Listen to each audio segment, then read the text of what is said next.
It's another hot and humid one here in the ECCBL. Join us at Moody Park here in Ewing, New Jersey. Ben Chadwick alongside Jack Kemler, where the Mercer Mammoths are facing off against the Trenton Generals here on this Tuesday night edition of ECCBL regular season baseball. The Generals are 11-14-1 so far in the summer and sit at third in the South. Meanwhile, the Mammoths are a 14-2 record and are second in the South, one game behind the Trenton Capitals. On the mound and starting things off for the Generals is Andrew Kleppinger, who has pitched 20 innings so far. He's been credited with 2 losses. He's allowed 25 hits and 16 earned runs in those 20 innings for a 5.6 earned run average. It's James Schaefer up at the plate starting things off here, and he fouls that one off after the bunt attempt. Schaefer will be followed by Amir Cornier, and then Nitty, and then Joe Gamitter is in cleanup. And the 5 slot is Will Burkall, followed by Tim Schuler and Joe Giori, with Dylan Briggs and TJ Maglioza rounding out the order. And Schaefer, a little blooper out into right field, will knock it down. Ryan Hasdovic, the right fielder, making the catch out there for out number 1 here to start off this one. Ben, we're in for a good one here. Generals, if they want to climb up the standings, they're going to need this game and the game on Thursday. These 2 same teams are going to play on Thursday as well, and Generals are 2.5 games back from Mercer in the standings. Yeah, Jack, this is essentially a doubleheader just spread out over a few days. Like you said, tonight they're playing, obviously, and then Thursday night as well. We will see a rematch. Amir Cornier comes up to the plate, swinging at the first pitch. He's got an 0-1. Cornier, a .250 hitter, leads the team in RBIs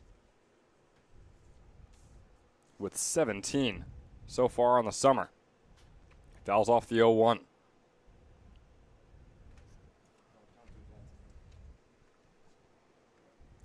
Amir heading into his 5th year at Young Harris College. He did not play in this past senior season, and as a junior he started in 6 games and also had a batting average of .250, the same exact one he has right now for the Mammoths. Swing and a miss there from Cornier on the 1-2, and he strikes out. So 2 up, 2 down. Brings on Jordan Nitty. Kleppinger has had a couple up and down starts all throughout the season, and I feel like it all starts from the first inning. And right now he's starting off on the good foot. Yeah, he's pitched over 4 innings in the last 3 games he's played in. And he's only allowed 6 earned runs across a little over 14 innings in those last 3 games, so definitely bouncing back from some of his previous performances to start off the season. Nitty grounds that one right up the middle on the 0-1 count, and he will be the first base runner of the day here for the Mammoths. So, Jack, in case you were wondering, we will not be having a 5-inning combined no-hitter here at Moody Park, which we saw just this past Sunday when the Mammoths faced off against the Quakertown Blazers. Yeah, I doubt we have that, especially these 2 pitchers are great, but I don't know if they have the caliber to go 5 innings both throwing no-hitters. I mean, that was special what we saw on Sunday. And Nitty's grounder up the middle is going to bring on Joe Gamitter. He starts himself off with a called strike 1. Here is the 0-1 from Kleppinger. Fastball's a bit outside. Joe Gamitter so far this summer for the Mammoths is an over 300 hitter, one of the highest averages on the team. Gets on base over 43% of the time. He's got 12 RBIs and 3 doubles to his name as well, and has walked twice the amount of times he has been struck out. 16 walks compared to his 8 strikeouts. Kleppinger has such a small frame at 5'10". That really he's going to need help from his defense all day with the Generals that have not been known for their defense.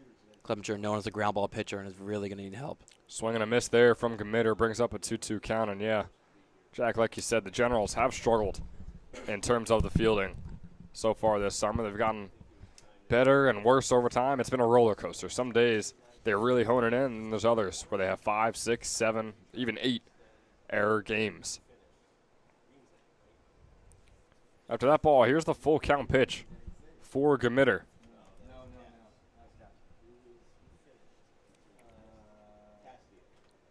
Kleppinger nearing 15 pitches, has 2 outs on the board, and Nitty's over there on first. Off goes Nitty, and it's fouled off by Gmitter.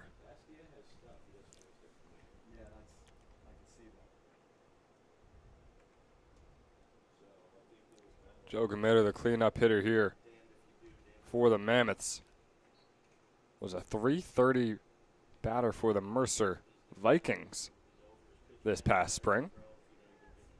One of many Mercer County College players here in the ECCBL. That one is swung on with nothing to it from Gmitter.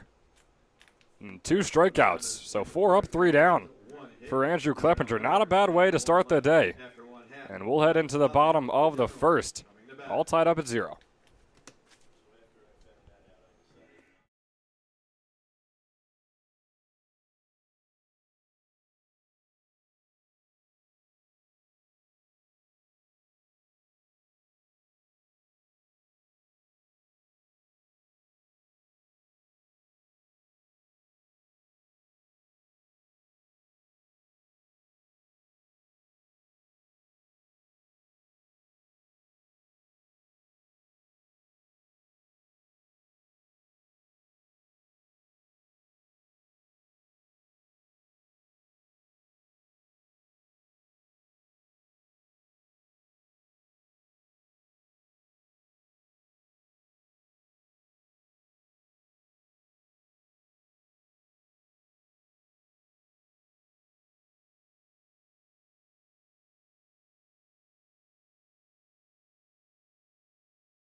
And welcome back here in the bottom of the first is Ben Chadwick here with you, joined alongside Jack Kemmler.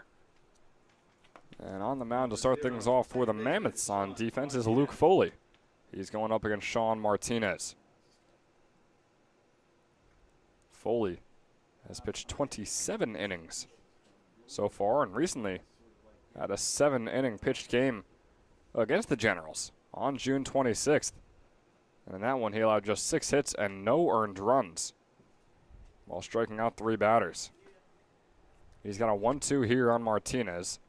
On the entire season, he's been credited with 2 wins and 2 losses. He's allowed 25 hits in those 27 innings and only 9 earned runs while striking out 15 batters for an even 3.0 earned run average. Here he is with the 1-2. Martinez popping that one up. James Schaefer calling for it, and still in the air, and finally making the grab out there in left center. So, boy, that one was up there for a little while there for the leadoff hitter, Sean Martinez, but it gets caught out in left center, and it brings on Gavin West. West, through his 19 games, is a .250 hitter on the summer. This is going to be tough for this Generals team to make a run in the postseason with how they're playing. No player right now, or hitter-wise, is batting over 300, and the defense has not been showing out as well. It's just been an all-in-all rough season. And last year they were really able to rely on their bullpen, which is something that they've been sort of able to do, but also sort of not. West grounds that one right over to Cornier. And Cornier makes the throw over to first. It was a bit weird looking coming off the bat of West there. Jack, I'm not sure if you saw exactly what happened there.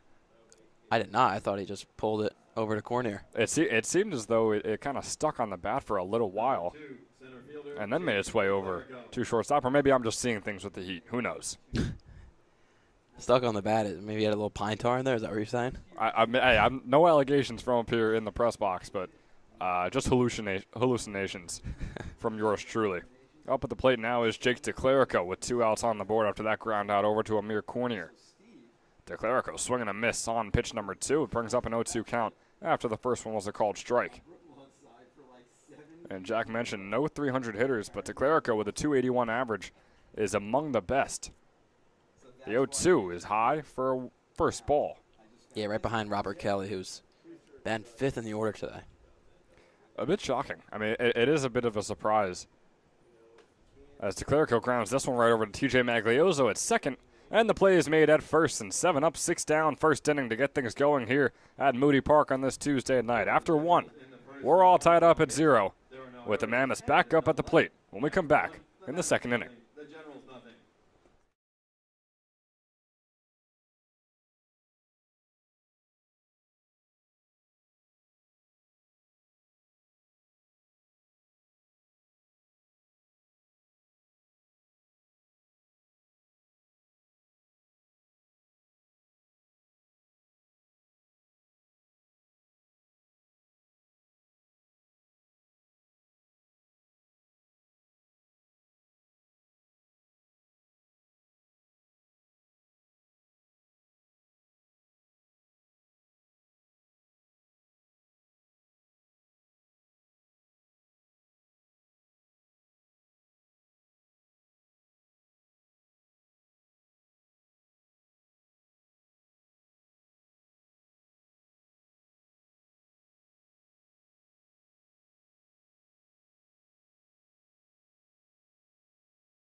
Back here in the second inning. And back on the mound is Andrew Kleppinger, facing off against Will Burkaw here. And Burkaw, we always mention it, bit of a small sample size as he bunts that one off foul. Bit of a small sample size, but still technically an above 400 hitter with his 9 for 21 hitting campaign so far this summer across the 8 games he's played in. He's also walked 9 times and struck out only once, Jack, as he grounds this one right over to Martinez at second base, who makes the throw over to first for a quick 2-pitch out number 1 here in the second. I'll tell you one thing. Coach Correal is not messing around with his defense today. Gavin West plays a great glove at third base, and Simmons the middle infielder is between Kelly and Martinez. I think today the infield won't have much problem. Kelly is always a very solid glove at shortstop. He makes very, I guess, theatrical and really hard-looking plays.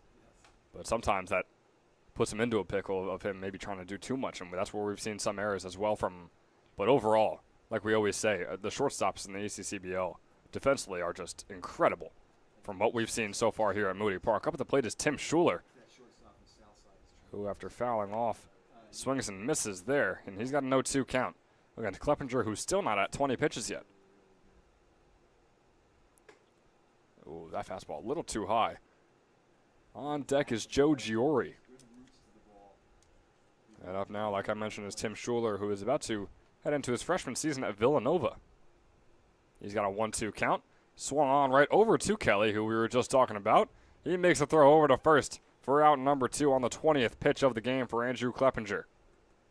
Like I said, Kleppinger has a small frame. He's got to rely on getting ground balls here, and he's working the low balls great today, not allowing any of them to get near the zone so they can maybe get popped right now. He is just placing these balls well, and that is what's causing these ground balls. And only one fly out so far in the game, and it was the one out to right field over to Ryan Hasdovic. Here is Joe Giori, ground ball right over to Robert Kelly, and Kelly making the theatrical play that we were talking about before as well for out number 3. So, Jack, how about this Generals defense and the Generals pitching from Andrew Kleppinger, who through just 22 pitches is down with his second inning of work. And just like that, the Gens are back up at the plate when we return in the bottom of the second.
Back here and in a quick way, Ryan Hasdovic finding the right center gap.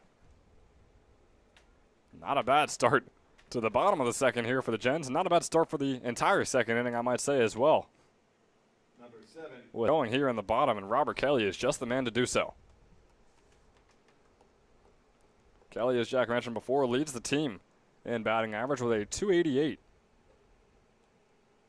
But Jack, even with him, I mean, he was once a guy who I'm sure you remember was near 400 and sometimes even above 400 a good 6 or 7 games into the season. So it really is just the entire lineup that has been slowly but surely declining with how well they're hitting the ball.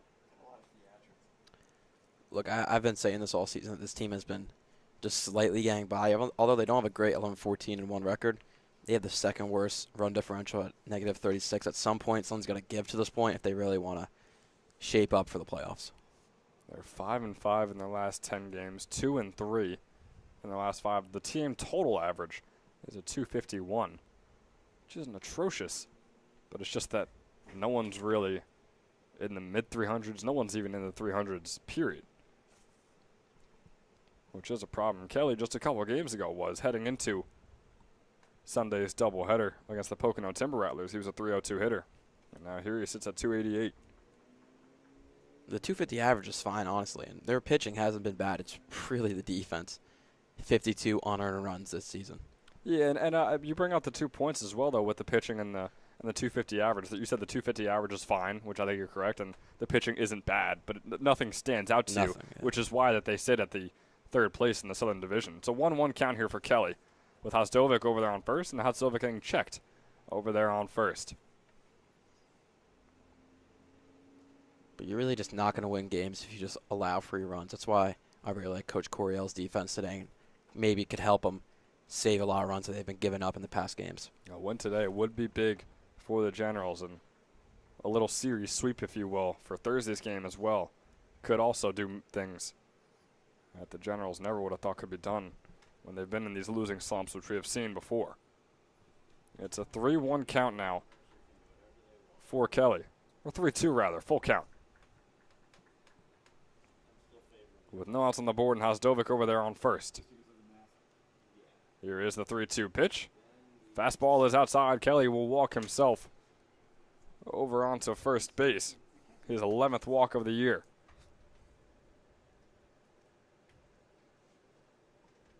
Number 12. But all he needs is one more strikeout, and you have 11 RBIs, 11 runs, 11 walks, and 11 strikeouts. Look at him go. I'm sure he hopes not to make that happen in his next at-bat. Luke Foley still out there on the mound, nearing 20 pitches here out of Muhlenberg College. Right now he's heading against Brody McKenzie, who fouls his first one off. McKenzie, again, another one of the higher or upper echelon hitters on this Generals team. A .270 hitter through the 13 games he's played in, with an .817 OPS as well. Again, not bad at all if this was your 5th or 6th best hitter, but McKenzie so far this season has been one of the Generals' best hitters. He's got a no-2 counter for that called strike as well. That's probably the best pitch he's going to get. If he swung at that and pushed that into right field, that would have been perfect. With Hasdovic on second, Kelly on first. The breaking ball really getting away from Foley. Still near the strike zone, but just not exactly what he expected. And you can see the frustration from him over there on the mound. Here's the 1-2 now for McKenzie. Fastball is outside. Off goes Kelly, and Kelly is called out over on third base. Gotta love the infield umpires taking their time and making things dramatic out there.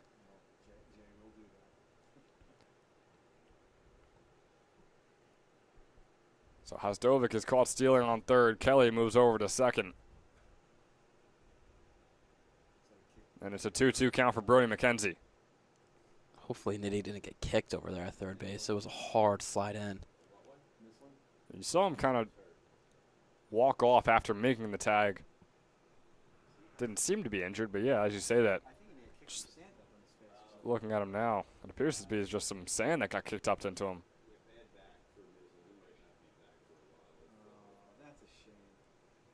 I'm talking about Foley. He's got to start to lock in on the zone. That's why Clevenger's had so much success in the first 2 innings. Clevenger's throwing only 5 balls to 17 strikes. Right now, Foley is throwing 10 balls to 13 strikes. You're not going to have success against this Generals lineup if you're doing that. You got to throw strikes.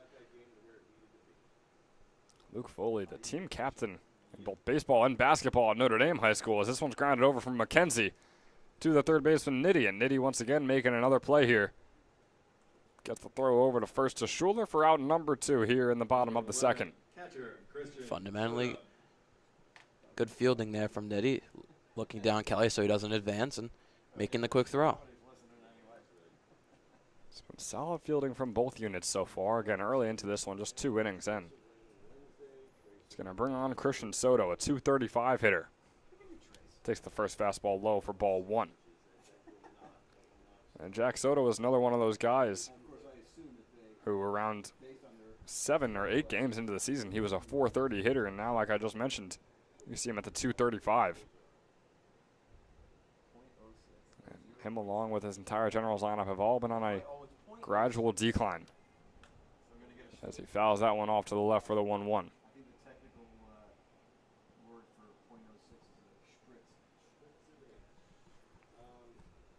So he's got Kelly over there on second. Foley on the mound here. He's got 2 outs. 1 more to advance things over to the 3rd inning. Here's the 1-1. And in there, 4 strike 2, finding the outside corner. Threw over 47 innings at Muhlenberg this past spring for a 5.13 ERA in his freshman season. So not a bad start for Luke Foley to his collegiate campaign. 1-2 is fouled off from Soto.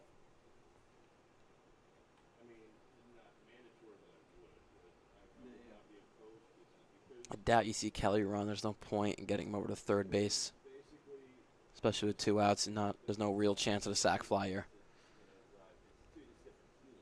Here is the 1-2. Just a bit outside on the breaking ball for a 2-2 count with 2 outs on the board for number 11. And we'll make it work, Jack. 1 + 1 is 2. So how about that? Good math. Here's the 2-2 breaking ball. It is in there for strike 3, and Soto strikes out to cap off the second inning.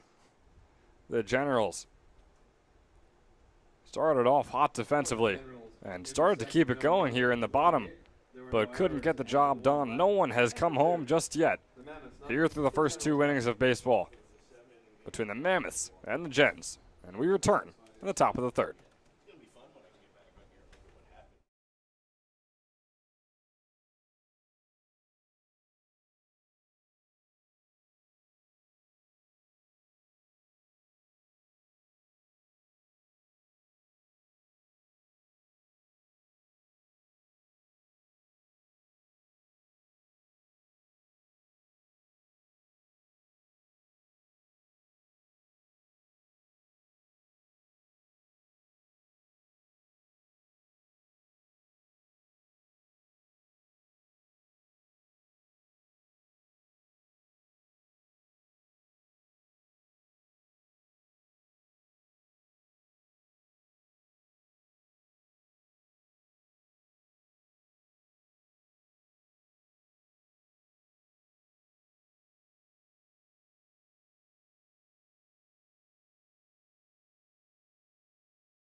Fielder number 3, Dylan. Dylan Briggs is the man getting us going here at number 3 to start off the third inning.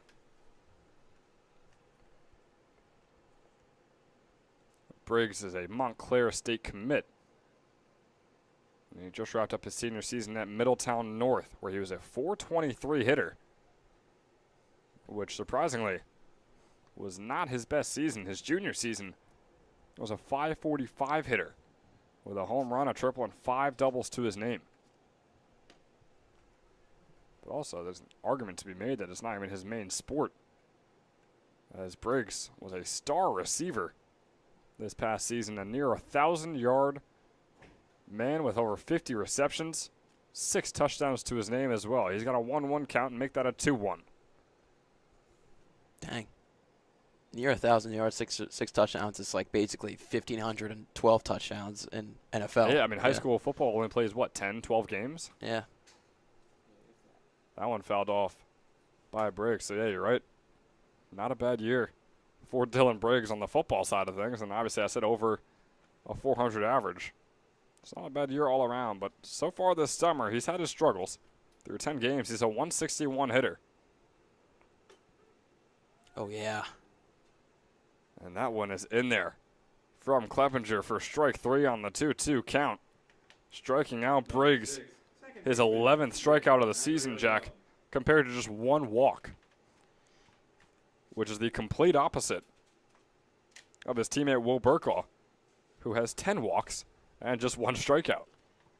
I couldn't tell if that was a two-seam or a changeup, but the way that painted the corner, I think Bob Ross would even be impressed. Oh, wow. I was going to say, whatever pitcher was, it worked. And here's the 1-0. Over to TJ Magliozzo. A 281 hitter, another man who just wrapped up his senior season. He was over at Notre Dame High School.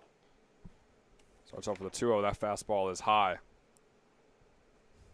And just a 280 hitter in his senior season with just 1 extra base hit. It was a triple. And he is a commit to Central Connecticut State.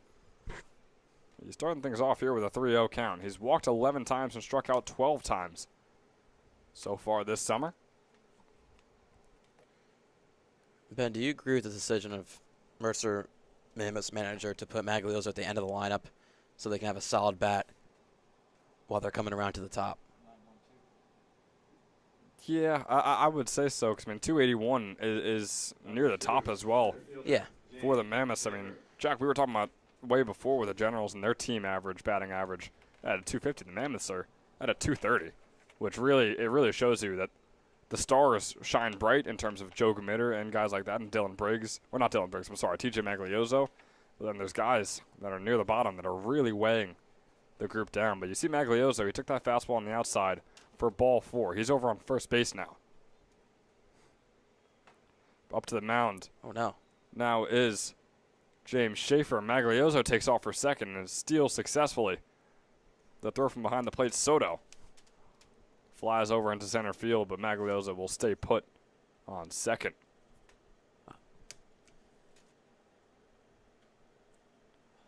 It was a ball, so here's the 1-0 to Schaefer.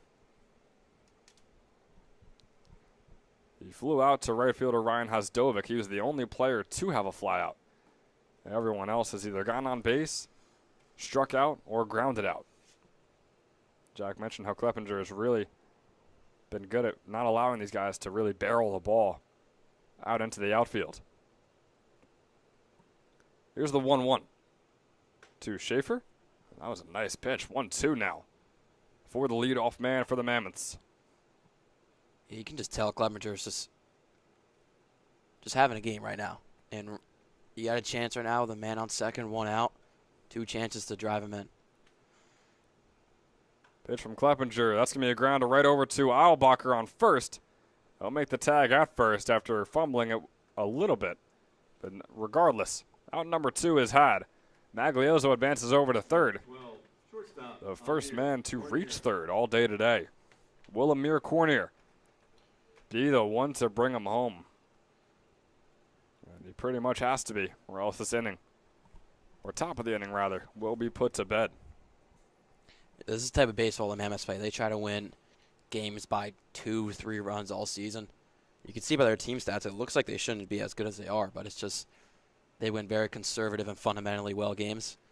And this is the time right here where Cornier gets a hit here and they add on a run, which will add on a couple later in the game and then win 3-2 like they usually do all season. Yeah, the Mammoths are the type of team to just get one base runner on, and then a few pitches later, before you know it, he's all the way over there on third. We see exactly that with Maglioso stealing second and then getting advanced over to third on a ground out. And now it puts you in the situation where Amir Cornier, with one swing of the bat, can bring that run home. And that swing won't be there. On the 1-1, he fouls it off out into right field. Brings up the 1-2 here for Cornier, a 250 hitter. On the summer, I mentioned before, he has the most runs batted in for this entire Mercer Mammoth squad. Can he get his 18th with this at-bat right here? The 1-2 from Kleppinger. Swing and a miss there from Amir Cornier. Andrew Kleppinger has been on fire. 4 strikeouts so far through 3 innings. And the Generals leave another stranded. And they are back up at the plate when we join you back in the bottom of the third. And actually, we're going to keep things right here to let you know that this third inning is brought to you by Northfield Bank. Northfield Bank is a full-service community bank with locations all across New York and New Jersey. Each day, Northfield Bank upholds their mission to be the financial institution of choice for individuals and businesses by delivering innovative products and exceptional customer service. So if you need free checking, a home equity loan, or even personalized business banking, you can give Northfield a call today. That is Northfield Bank, bringing you the rest of this third inning, and you will see it when we join you in just a few moments.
Back here, Jackson Wargo getting things going in the bottom of the third. Grounds one quickly right over to the third baseman, and the play is made by Jordan Nitty, who makes the throw over to Tim Schuler for a quick out number one here in the bottom of the third. Yeah, Nitty took a hard, whatever it was, a hit or got a lot of dirt in his face in the last inning, and the next play he made a great play, and this one stayed calm and collected and made a very hard throw to first base. It was good contact there from Wargo. Unfortunately, couldn't get it past the third baseman, Nitty. And that brings on Logan Eilbacher, the first baseman.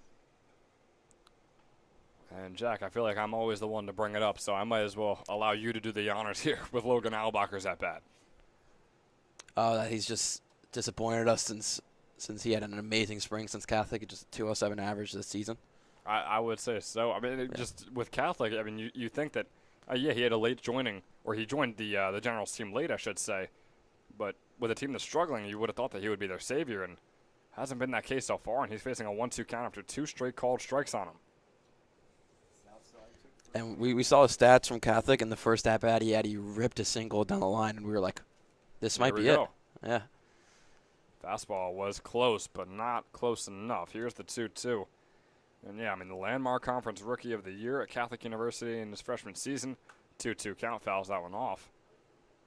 It was a .356 hitter with 18 doubles and 8 home runs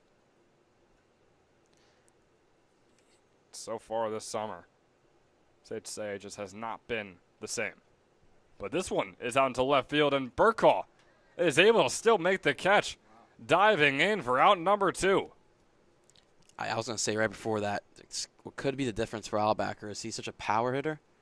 And in the college season, he's using a metal bat, and that type of hit right there could go a lot further with a metal. And now you're in the summer ball, you're using a wood bat, and it's suppressed.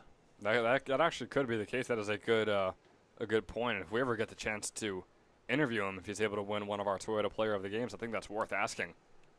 Maybe it's not. Maybe it brings up a little. Are you worse with a wooden bat? Yeah, a little sore subject for a guy that would have just won our Toyota Player of the Game.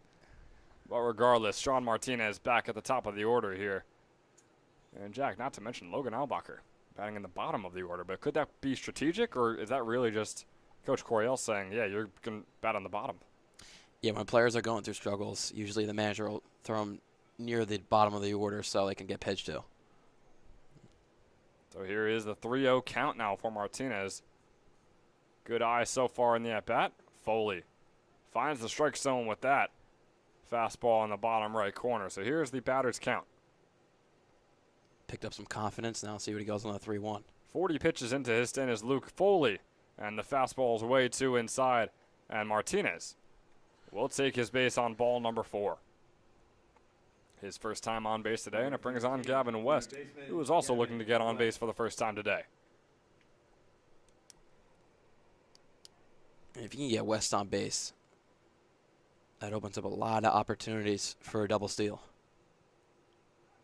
2 outs, off goes Martinez. Giori with the throw over, and the play can't be made. Cornier couldn't dig it up out of the dirt. So Sean Martinez is safe over there on second. Gavin West, a former Toyota Player of the Game.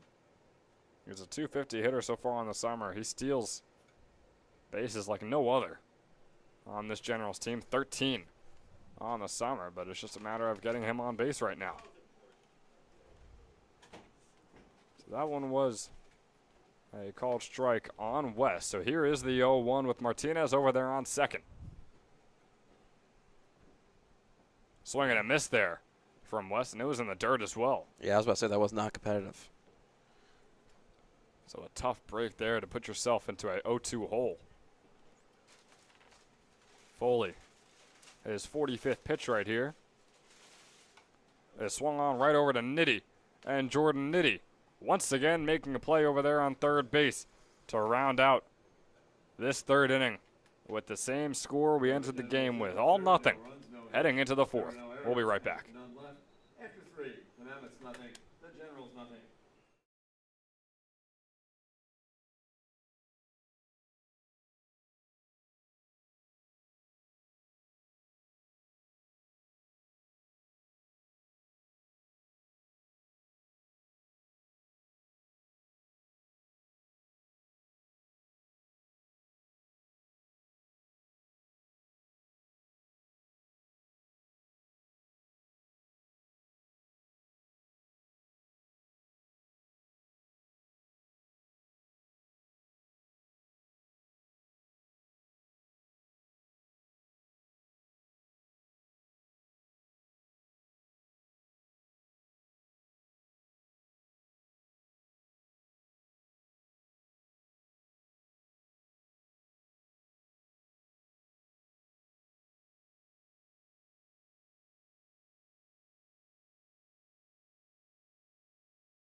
Jordan Nitty.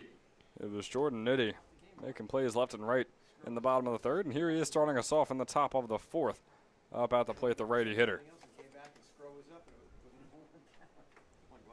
Starts off with a breaking ball high. Kleppinger still out there on the mound.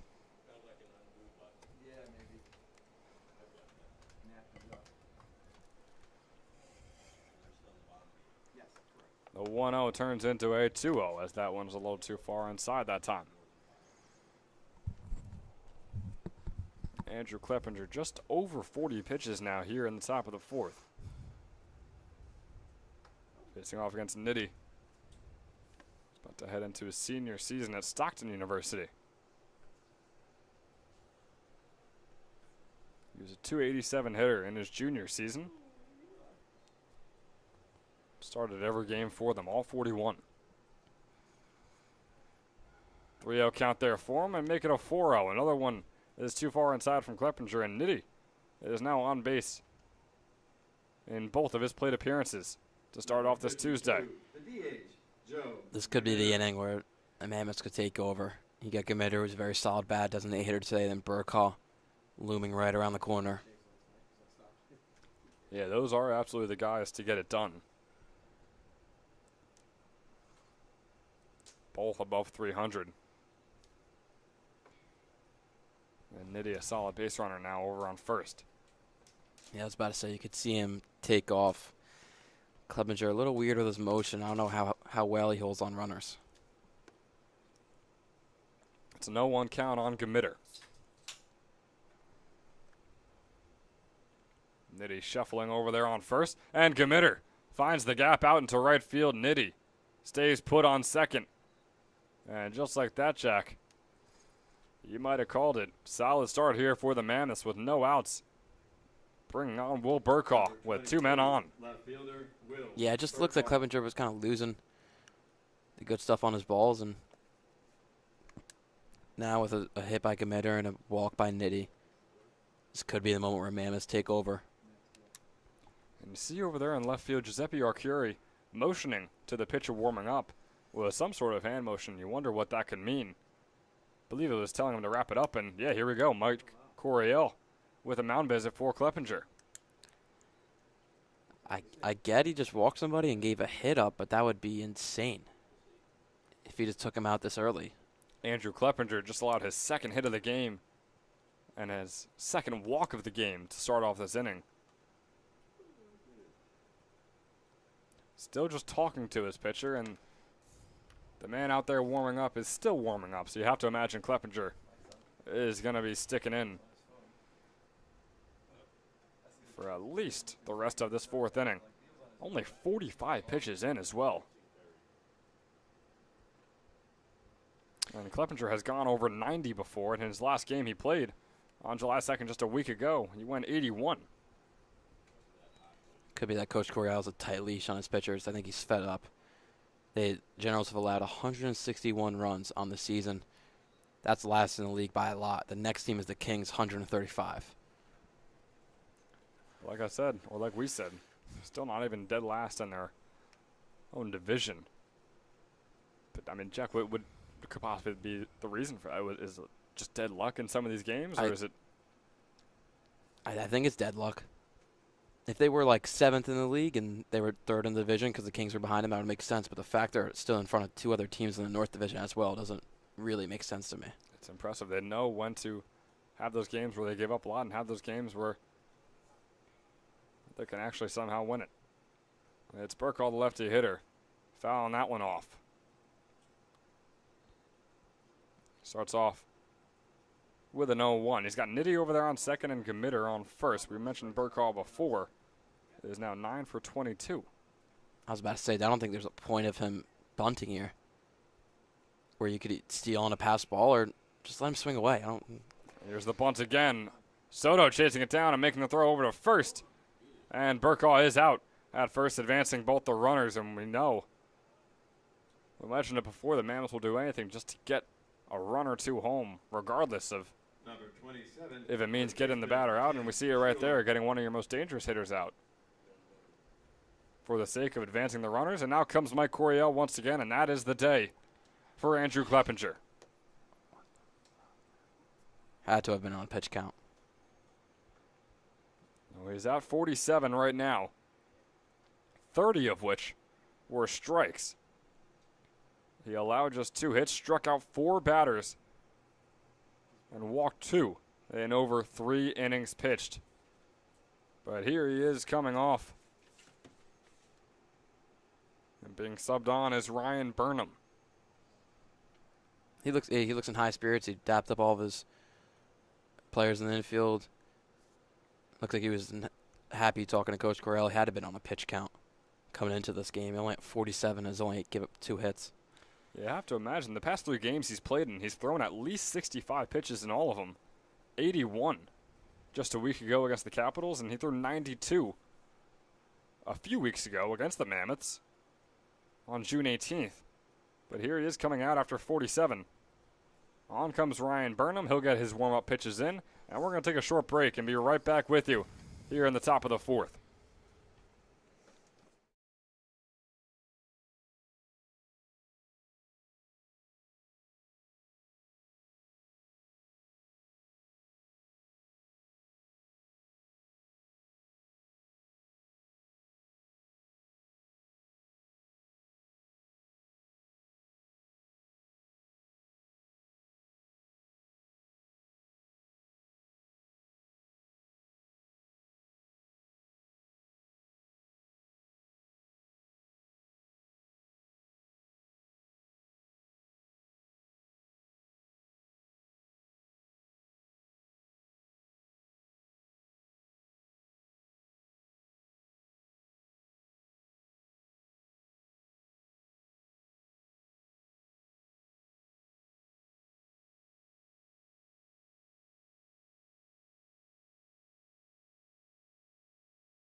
Tim Schuler up at the plate after Burkaw had the sacrifice bunt to advance runners over to third and second. With those runners being Jordan Nitty on third and Joe Gamitter on second. It brings on Ryan Burnham,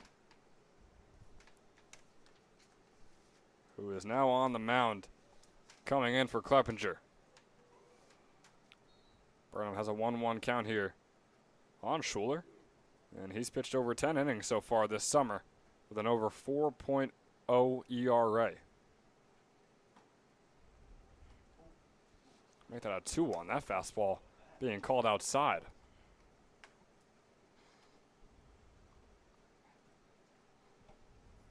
Only 6 earned runs that Burnham has allowed in his over 10 innings pitched in the 4 games he's played in. Another fastball is outside. 3-1 count now here for Schuler. Only 1 out on the board for the Mammoths with 2 in scoring position. Look at Robert Kelly trusting his arm. This one swung on by Schuler, and it finds the gap up the middle. It goes out into center field to Clerico. Gets behind it. Nitty coming home for the first run of the game. Mammoths take a 1-0 lead on the RBI single off the bat of Tim Schuler. Number 21, catcher Joe Gamitter now over there on third. It's runners on the corners here for Joe Giori.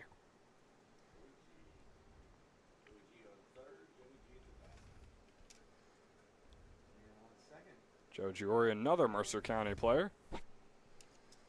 It's a 274 hitter with 15 RBIs rather to his name.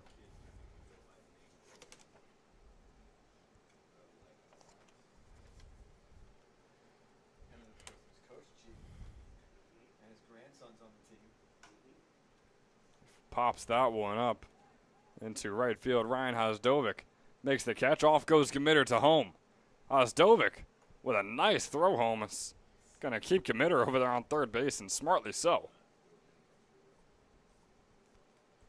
Well, Hosdovic wouldn't say he threw it on a frozen rope over to home base, Jack, but it got there, and it got there fairly quickly. Yeah, with Gamitter doesn't have much speed on the base pads. I think it's smart to go with the accuracy play. Just make sure it's on target. That's definitely what Hosdovic did. Dylan Briggs now looking to get on base for the first time today. Off goes Schuler. Over to second, but Briggs fouls this one off. I was wondering when that was going to happen. He didn't take off on the first 2 pitches. Especially with Soto, who overthrew the first guy stealing in the first inning for the Mammoths and hasn't thrown down since. Schuler just 2 stolen bases on the summer in the 13 games that he's appeared in. He's over there on first. It's Briggs up at the plate and being checked with Schuler. The throw goes wild from Burnham. It'll be an error on him that's going to bring home Joe Gamitter and advance Schuler over to second. Now 2-0. The lead that Mercer holds here over the Generals. It's just how it works. You fear him with the stolen base, you go check him at first and throws it away. That's why Generals have been giving up so many runs by error this season. That's one of them right there. Another one fouled off the bat of Briggs. And pitchers, we've seen it before in the ECCBL. Those pickoff attempts over at first and sometimes even second. You got to be confident in your arm to make the throw over to the base. Because if it doesn't, things like that can happen. Runs can come home. Briggs grounds this one right over to Gavin West, who makes the throw over to first. And Eilbacher can't get the glove behind it. Around comes Tim Schuler. And just like that is a 3-0 ball game after coming into the 4th all tied up at 0. Another error, Jack. This one will be credited to Gavin West, the third baseman. I don't know how you're going to win games if you can't field. I thought today would have been a good infield, and West has played a great glove actually so far, but that play, he just tried to get him out too fast and couldn't actually rely on the accuracy. He all tried to rely on the power. Through the first 3 innings, we had no errors on the game, and it was perfection from the Generals field. And now here in the 4th, things are falling apart. 3-run inning for the Mammoths. A grounder here from Briggs over to Kelly. And Kelly can't make the throw over to first again. The Generals allow another one to come home. Dylan Briggs is the 4th run getting in. And it's just chuckles and laughter over there from the Mammoths dugout. They can't believe what's actually happening, but they are not complaining. Now back at the top of the order, James Schaefer. An over 300 hitter. Sees the first one come by for strike 1. So the very first run was by an RBI single off of Tim Schuler's bat, and now 3 errors later, 3 more runs later. It's a 4-0 lead here in the top of the 4th for the Mammoths. 1-1 count now, as that one was a little high for Schaefer. With Maglioso over there on first, that fastball is going to be called in there for the 1-2. Once again, Generals in the red in the error part of the scoreboard, and they've gone away with it a couple games, but this Mammoths team is not allowing you to do that. This is how they play baseball. 1-2 out to left center from Schaefer. The catch cannot be made by DeClerico. Schaefer is going to be a double. Can Maglioso come home? He will patiently wait over there on third. Standing double off the bat of James Schaefer. And the Mammoths are rolling here in the top of the 4th. And a quick visit from Christian Soto for his pitcher Ryan Burnham, as a dangerous hitter Amir Cornier comes up to the plate, but he has yet to get on base here today. I'm sure he'd love to get 1, maybe even 2 of these base runners home on this at-bat right here. How about this 2-out rally from the Mammoths?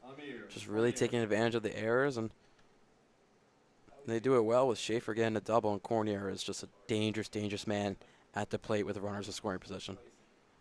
And after the RBI single off of Schuler, Second out was made immediately after. This one's going to be popped up. Martinez will make the catch off of Cornier's pop fly. But man, what an inning for the Mercer Mammoths. They lead 4-0 after 3 errors from the Generals fielding unit. And the Generals can try and chop away and get some of those runs back when we join you back in the bottom of the 4th.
So after the Generals give up 4 runs, here's their opportunity to get some of them back. Jake DeClerico is the man up at the plate for the Generals. And Jack, I feel like it's been something we've been talking about all game, despite there not being any errors before this last inning. You were mentioning about how they have been the detriment of the Generals so far this summer, and I think we just saw why in that 4th inning. Yeah, it's almost like when you're outside, you know, having a nice beach day, and you just see a storm coming, and you're like, oh no. That's what I felt like in the first 3 innings, just watching the Generals. I just had a feeling it was coming, and like they usually do in every game. The arrows were always coming. It's never in small increments. It feels like it's always in one big inning, and that's just what leads them away from their 11-14 record. It's almost as if things were too perfect for them in those first 3 innings. DeClerico fouls that one off. He's got a 2-1 count here. Going against Foley, who has been really solid so far today. He allowed just 1 hit and 2 walks in the 3 innings he's pitched. Over 45 pitches so far into his stint. Now a 3-1 on DeClerico after that one's high and away. 3-1 is in there. Grab that bat. Come on. 4 strike 2. DeClerico threw the bat and ran over to first immediately after. Well, here he's back up for the full count. And I'm sure Foley would love a strikeout right here after that. It's perfectly in the zone. His 50th pitch, and that one will be inside. DeClerico waiting for the nod from the umpire to actually go over to first base this time. And there he is over there, getting on base for the first time today. Number 21, right fielder, Ryan Osgovic. And it's the same way the Mammoths started off their top of the 4th. Can the Generals replicate it? Pickoff attempt over on DeClerico, unsuccessful. Ryan Osgovic now comes up. And he had the liner out into right center prior. Going for the bunt attempt here. It's going to be fouled off, though. The Generals got to turn these walks into something, man. This is their 3rd walk of the game, and they only have 1 hit.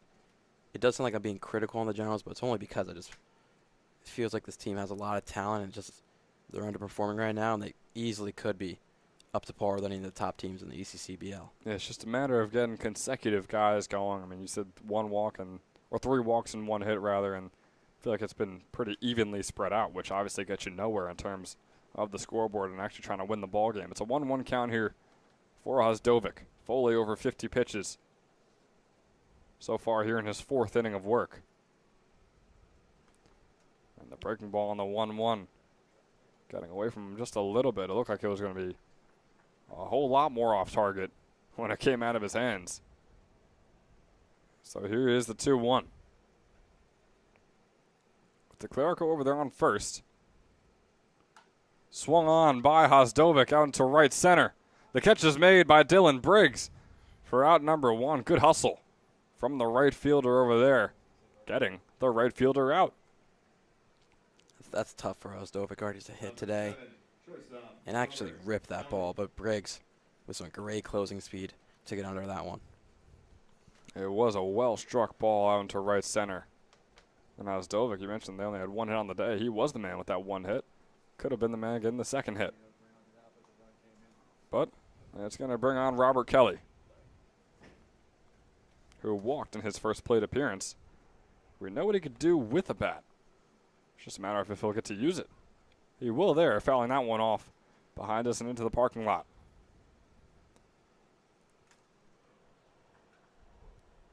It is yet another hot summer evening here in Ewing, New Jersey. And hot is an understatement. Really humid, I think, is the right word. As Kelly takes a called strike 2 for the 0-2 count here. 1 out. And DeClerico over there on first. That fastball is going to be outside. Giori has been very solid behind the plate so far in this one.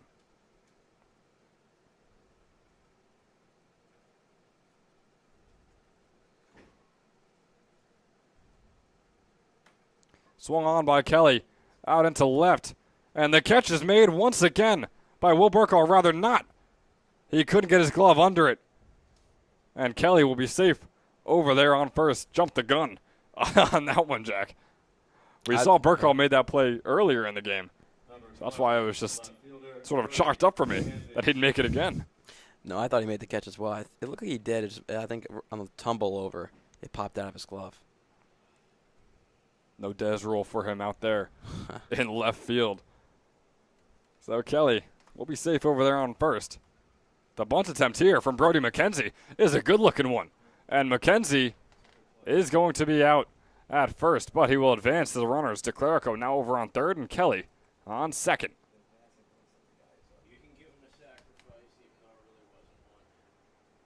So a sack bunt for Brody McKenzie. Brings on Christian Soto. From Bayville, New Jersey. The Lafayette commit. 2 runners in scoring position. And we saw what the Mammoths were able to do in this situation with 2 outs. And 2 runners in scoring position. So you wonder if the Generals can do the same. Of course, they're not hoping to rely on errors from the Mammoths fielding unit, but if that's the way to get runs, that's the way to get them.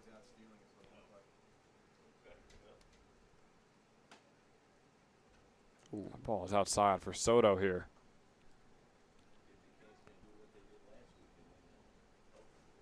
It's a 3-0 count for him. Opportunity to load the bases. And that one's in there for strike 1, bringing up the 3-1.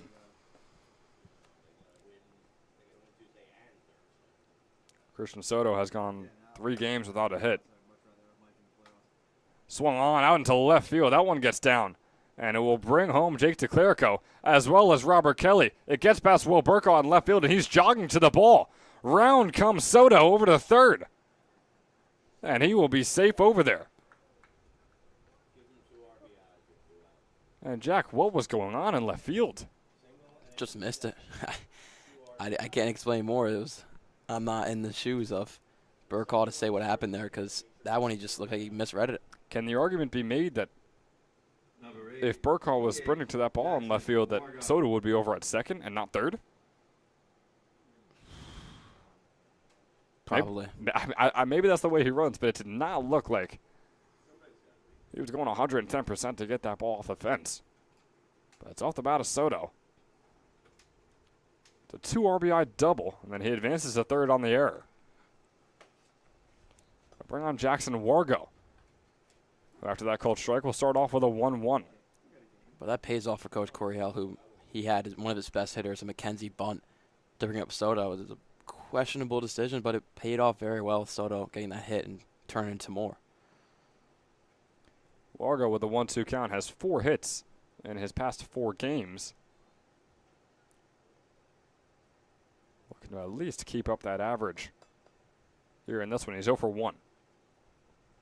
With a 1-2 count. Soto on third. And he gets that one out into right field. Home comes Soto, and just like that, it is back to a 1-run lead for the Mammoths. A 7-run 4th inning so far combined across both teams. And it brings on Logan Eilbacher. Look, there's no lead that's comfortable with the Generals. If they catch fire, they catch fire. Can Logan Eilbacher be the man to keep it going? Sky is that one. Giori looking to get under it, and instead it'll be over the fence. So the foul ball puts a strike on the board. Here's the 0-1 soon coming up for Eilbacher.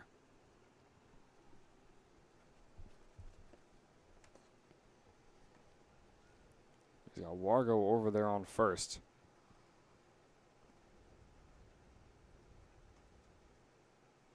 Oh, 1 is high. Eilbacher was hitless in game 2 of the doubleheader against the Pocono Timber Rattlers.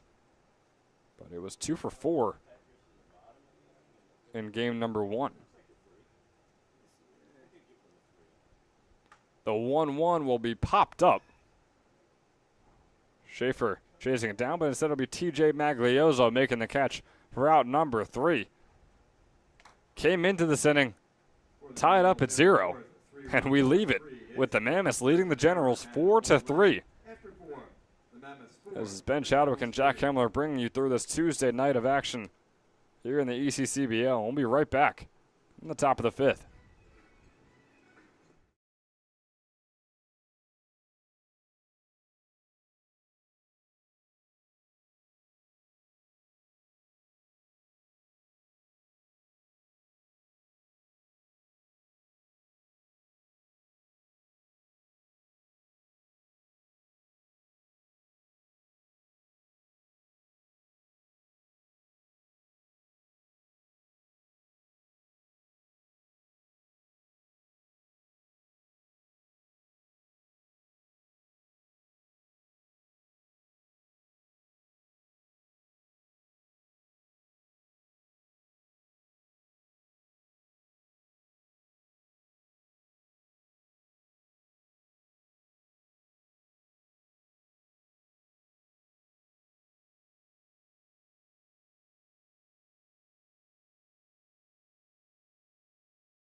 We'll welcome you back here at Moody Park for the 5th inning of action. Jordan Nitty looking to get things going, trying to find the left center field gap, but instead it'll be Brody McKenzie coming in and making the catch on the first pitch for out number 1.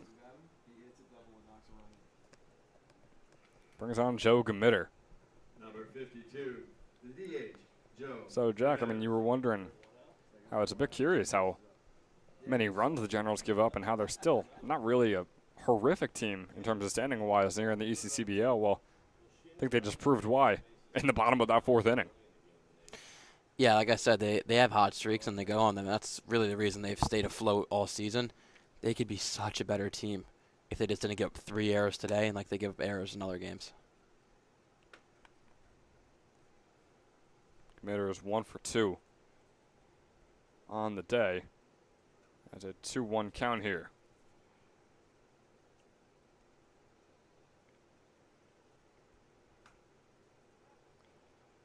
fouls that one off past the left field fence.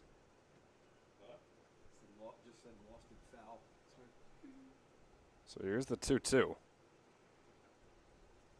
Gmitter, no hits on Sunday in game number 2, that is, against the Quakertown Blazers. He was 0 for 2. In game number 1, he was 1 for 4. And boy, that pitch was close, but not in there quite enough. Here is the 3-2.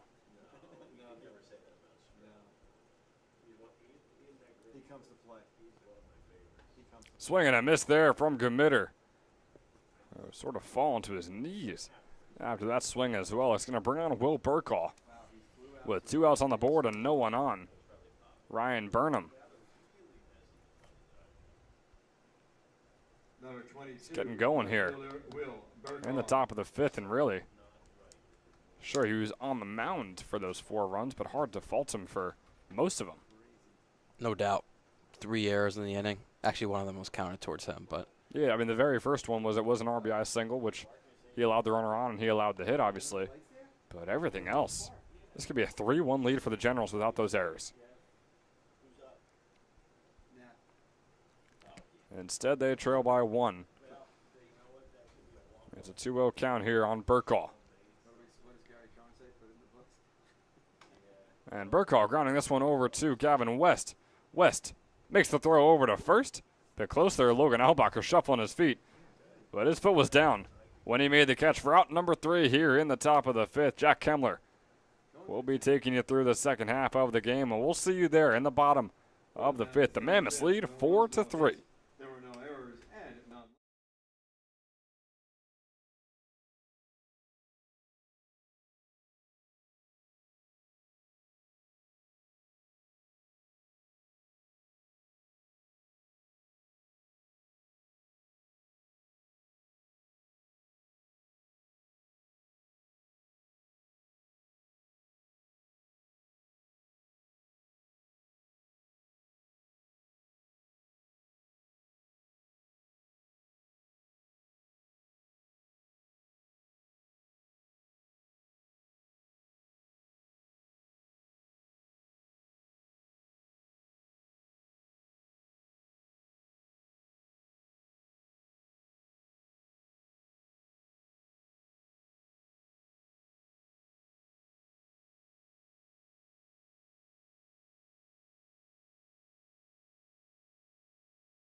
Bottom of the 5th here at Moody Park, and it's Jack Kemmler here with you with Ben Chadwick for what's been a slow game, but one big inning. The 4th inning was the eventful one where Mammoths were able to get on the board first with 4 runs, and the Gens fought back with 3. And we just had a scoreless in the top of the 5th, and that's where we're at here in the bottom. Luke Foley still out there in his start. He's at 73 pitches, so we'll see how much longer he'll go.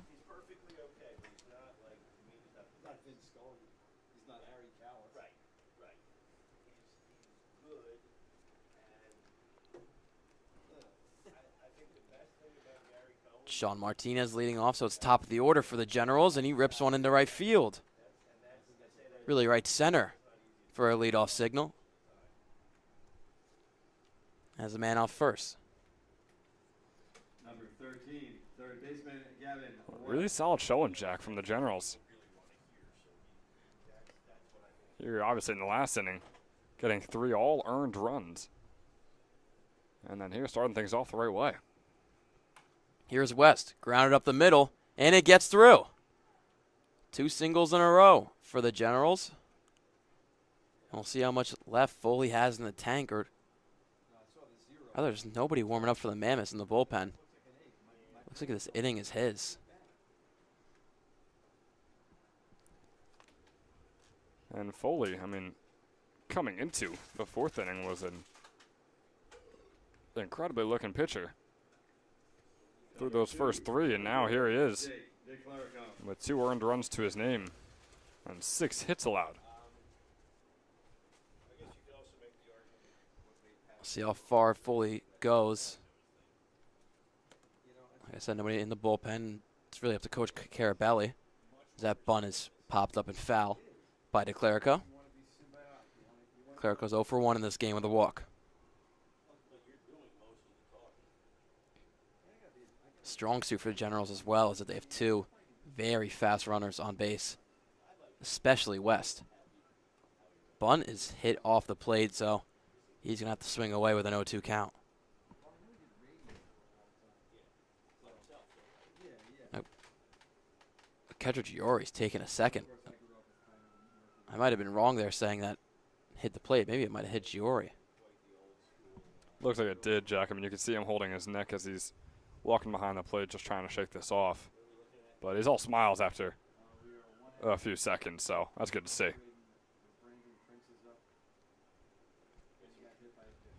Foley's at 78 pitches now. And delivers on the 0-2. High grounder. Picked up by Nitty. Throw to first. Is in time.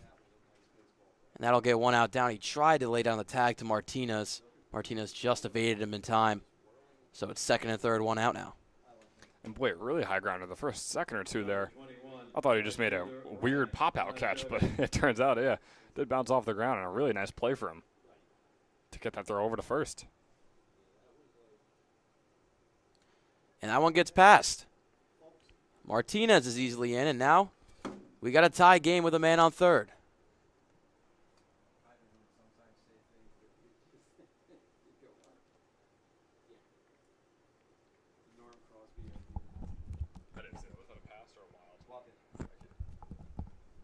So Foley is the first one to really, well, first time where he showed some weakness in the wild pitch department. His first one of the game right there, and not the greatest time to tie up the game. As Dovic pops it straight up into center field. It's Schaefer on a long run in, making the catch. He was actually in left field there. That one was just tailing and tailing. You can see the wind with the American flag blowing right where that ball landed. And 2 outs are down. Yeah, if only that wind was nice, cool, and refreshing. Oh, yeah. Here, Jack, I mean, that is a hot and humid wind just pelting these poor players in the face and pelting anyone walking around central and southern New Jersey right now. Robert Kelly's 1 for 1 in this game. Still waiting for his first RBI. He's got home with a run and also a walk. Has a chance to do it here with 2 outs. Lays off. Jory almost couldn't find it. West staying on his toes at third. It's 2-0 pitch now.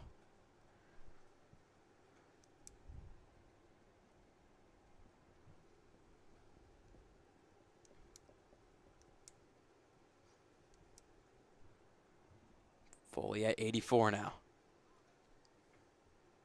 That one bleeds right out of play for a 2-1 count.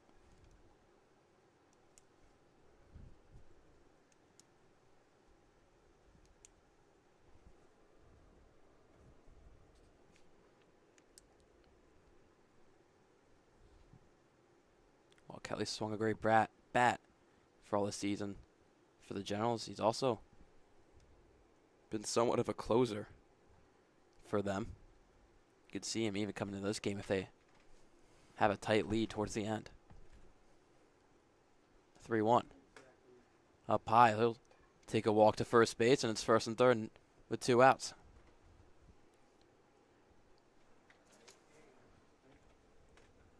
Number 12, left Yeah, that's a good showing from Kelly as well. We haven't seen him walk too often, honestly. I mean, his 23rd game, he had 10 walks coming into this one, but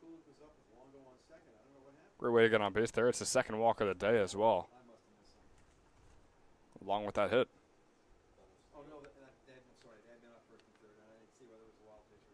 First pitch is fouled off by McKenzie.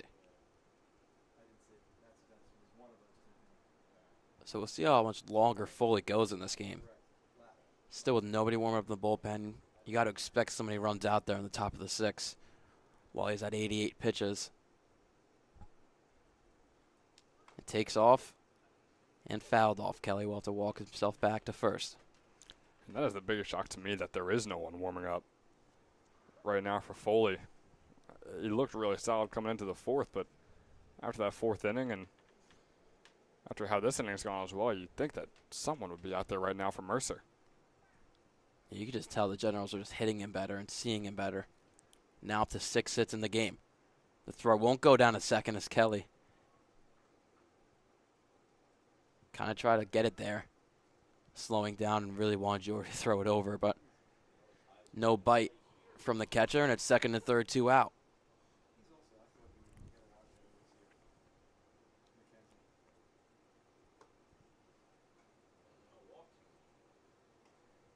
Two count now after that missed pitch.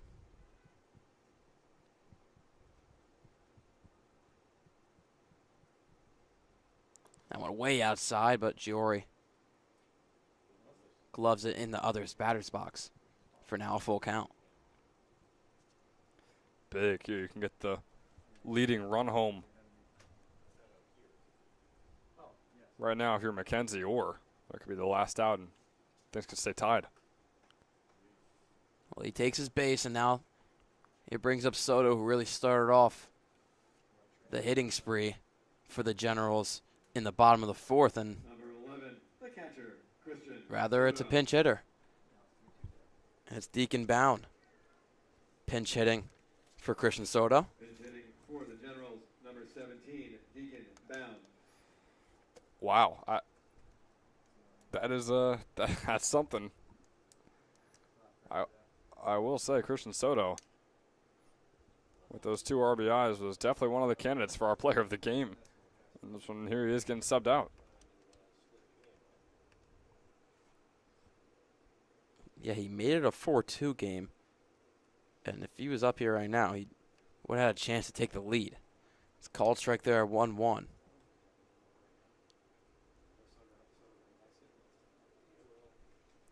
Bound is listed as a catcher, so he will be coming in for Soto, but is it a little too early in this pinch hit situation after Soto already has 2 RBIs on the day?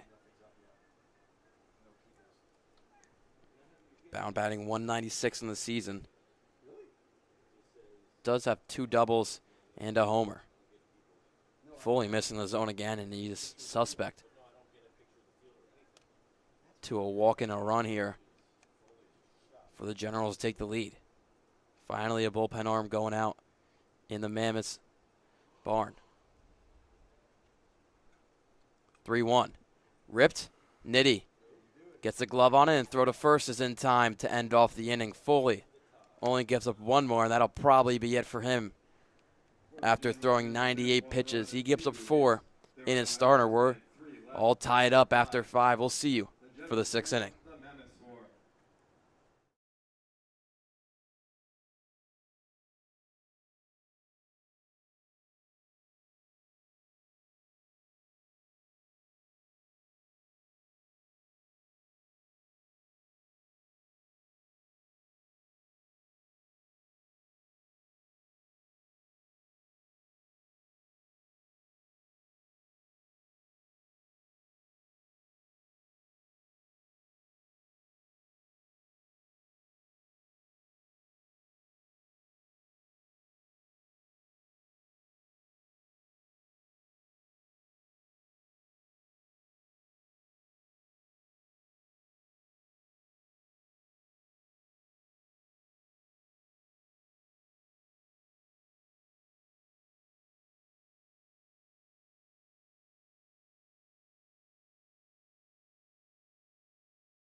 Tim Schuler will lead off the top of the 6. Ryan Burnham still out there on the bump for the Generals after he came in relief for Andrew Kleppinger. And Schuler checking his swing there, but the ump says he goes around. And you see him just kind of drooping his head out of shame, which was a pretty funny way to start off here in the 6th. And that one popped up into right field. It's Ozdovic making the catch for the first out.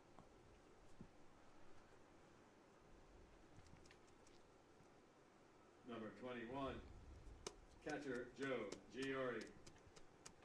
You heard it right there. Joe Giori is the next man up. Burnham now. So in exactly 2 innings. So 6 outs. Giving up 2 hits. No earned run yet. No walks. And 1 strikeout. Giori's 0 for 2 in this game.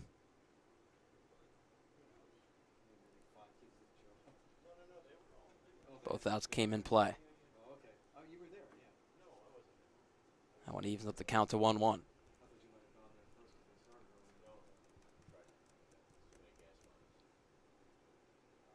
Doesn't look like we have many defensive changes so far for the Generals, as that one's flied out into center field to Clerico.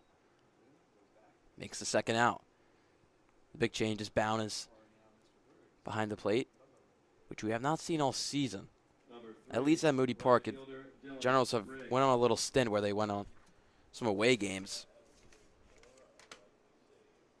You'd be right, Jack. I mean, we always see Deacon Bound as our first baseman. It's Yeah. usually him or Logan Albacher swapping in and out, but here he is behind the plate. Subbing in for Soto, too, which I'm sure was already something decided before the game, but boy, Soto was having himself a day, and it just hurts to see him being taken out halfway through. You got to believe the reason Bound is catching is because of the absence of Braden Meskill. Looks to be just not here today. Yeah, which you could tell, just so much fun gets sucked out of the game when he's not here. He's so much fun to watch, whether he's in the game or not. He just has a good time wherever he is. Fouled off there. So can't confirm who's on the bench or not, but if Coach Corral does go to his bench, you got to believe that Mark Elliott or maybe Timmy Wright will come into the game. Maybe Albacher's brother, or Lance, could come in as well.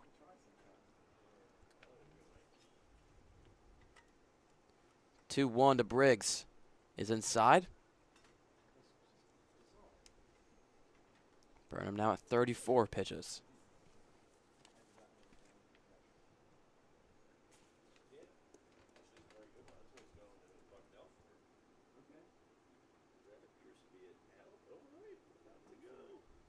And Briggs will take his base on that 3-1 pitch. First walk given up by Burnham in his relief appearance, and 2 down with a man on first. It's something we don't see quite often or really ever so far this summer. Dylan Briggs just took a base for the 2nd time in his 11th game, which it's something to know. I mean, we mentioned it before how he had 1 walk and 10 strikeouts coming into today. It gets on base without having to swing the bat. It's a Notre Dame High School graduate, TJ Magliozzo, and Bound on the transfer, trying to throw the second base. Couldn't come up with it clean, and it's a stolen base for Briggs. Yeah, it's his first inning out there as catcher, and you got to give him that one just to get used to being behind the plate, subbing in halfway through. 0 for 2 Magliozzo, and that's not what he is on the day. Burnham only giving up 1 runner there by walk.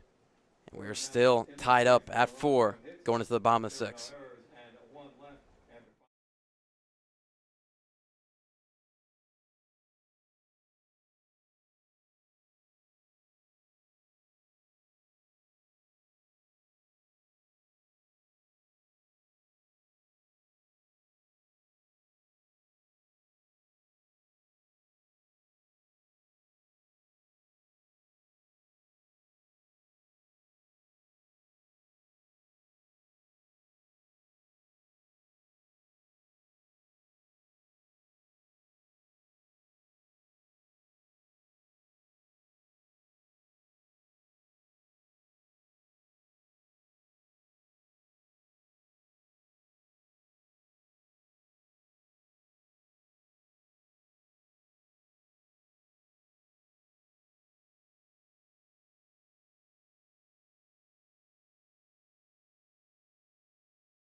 For the Mammoths, number Luke 35, Foley's day Saccone. has ended after 5 innings, throwing 98 pitches Generals, number 15, and giving up 6 hits, Giuseppe Arcuri. 4 runs, 3 of them earned, 5 walks, and a strikeout.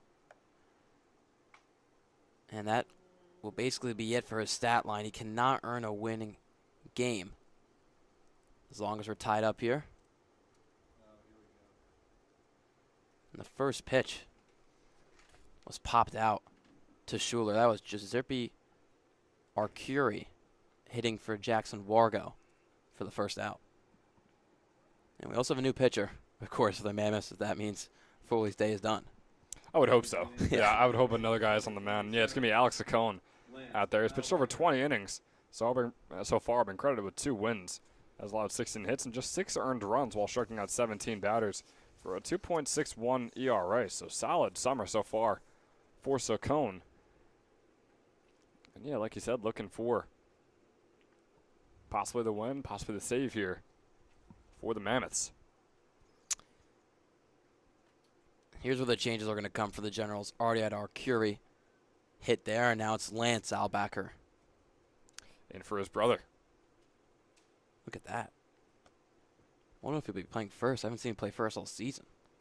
I imagined that it would be all these guys coming in different batting slots, and then they go to their respective positions. But Arcuri also really isn't a first baseman, so there must be more changes yet to come to find that first baseman.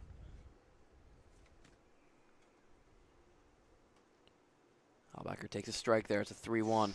Ooh, boy, that was pretty far inside, and I think Lance Albacker knows it too. Albacker's got a blistering stat on his stat line that we will not talk about unless it does happen, just out of respect. Which is fair, and I guess all we can allude to right now is that it's getting closer and closer to happening with the 3-2 count now.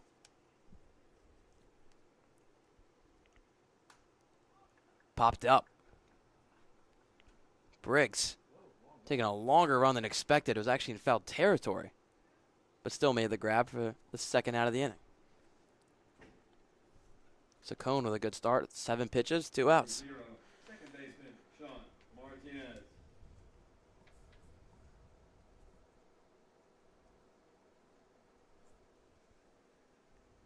It's Martinez, so we're back to the top of the order.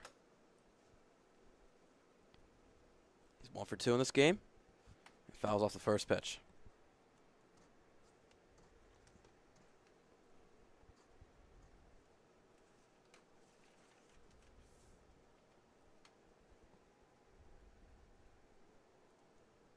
Here comes the 0-1. Grounded up the middle and going to get past the glove of Cornier. 2-out single for Sean Martinez. He moves up to 2 for 3 on the day.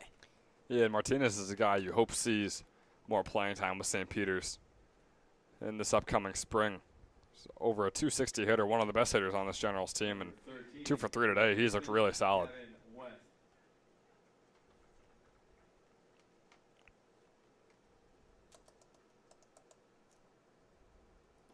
Martinez takes off first pitch. And a great jump by him to get there in time. Jory gave it his best shot, but Martinez had other plans there. And Jory's best shot was pretty dang close, Yeah. I might add as well. But nice speed from Martinez.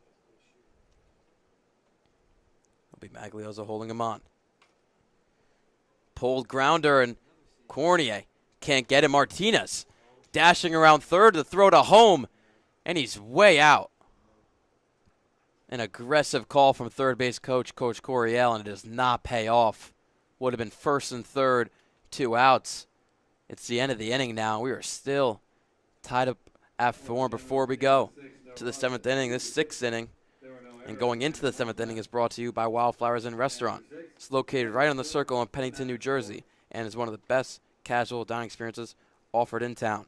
They offer a wide variety of food and some of the best pizza you'll ever taste. You can stop by after the game tonight. Call them at 609-737-2392. That one was 609-737-2392. Wildflowers Inn Restaurant. We'll see you for the top of the 7th.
After 6 innings, we've had a combined 8 runs, and they're split in half, 4-4, between Mercer Mammoths and Trenton Generals for the top of the 7th. A lot of defensive changes for the Generals. Antonio Dominici playing first base, the first time we've seen him there.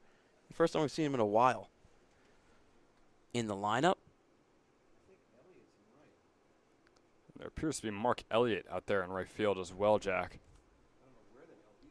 But we're still trying to figure out if that's the only defensive changes, so we'll just have to get back to our folks at home watching right now about that. June 29th was the last game Antonio Dominici played.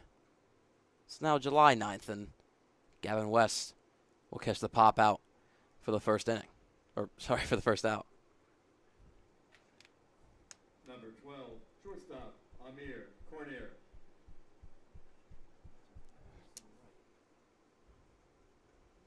It's also Lance Eilbacher out there in left field. And Giuseppe Arcuri, I believe, will be our designated hitter. Mark Elliott in right field. And Mark Elliott in right. So now I think we're set. Let's go. Dominici is over there in first, bound, checked in the catcher an inning ago. We got Elliott in right, Eilbacher in left.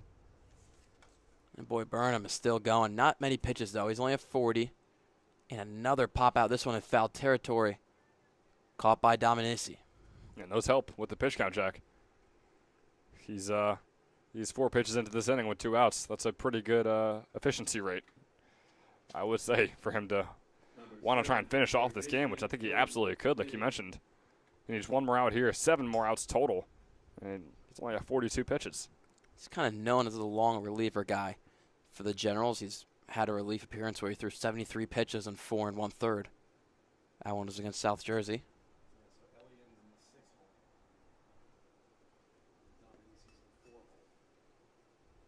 It'll be a 2-0 count to Jordan Nitty. That one popped up, but it's gone out of play. Had a chance to go 3 pop-ups in the inning. It's a 1-1 count.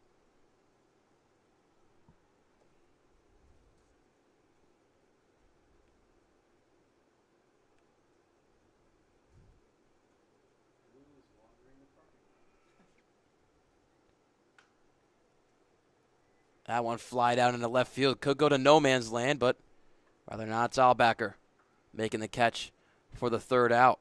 Burnham is still rolling on the bump for the Generals as he keeps this one a tied game.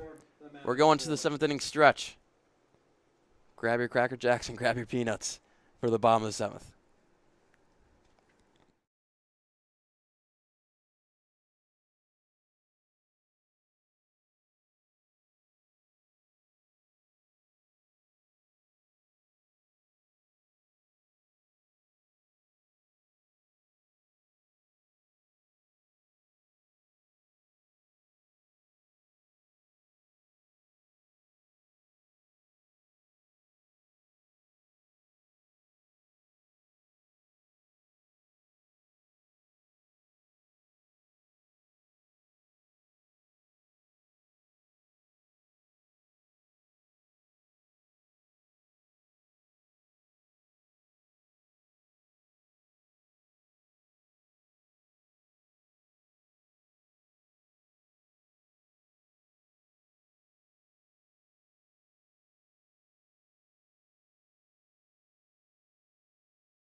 Bottom of the 7th here at Moody Park. Leading off for the Generals.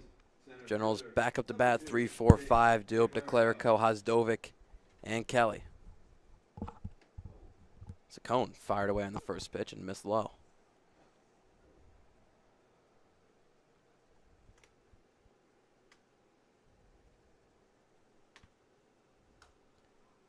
And popped out and foul 1-1. So Ben, right before I sent it to the break, I was talking about peanuts and Cracker Jacks because it's part of the 7th inning stretch song. You can't have any peanuts and you've never had a Cracker Jack. So what does that song mean to you? What does it mean to me? Oh, boy, I don't know. Torture? I mean, it's such a catchy tune, and I just can't relate to everyone at all. Yeah. Like, yeah, just watching the game. Like, Having a dog, though. having a dog, I can always relate to that, which I'm very happy about.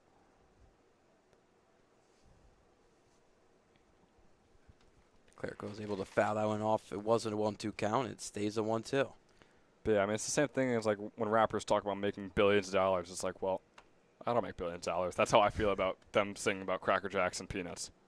Well, I can't have that. Yeah. So like, that's what I'm saying. But like, it's still a catchy tune. Yeah. There are still good rap songs about making money, although I can't relate.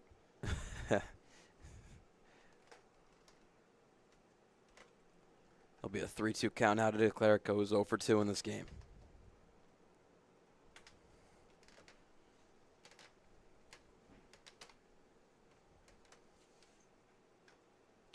Fouled off.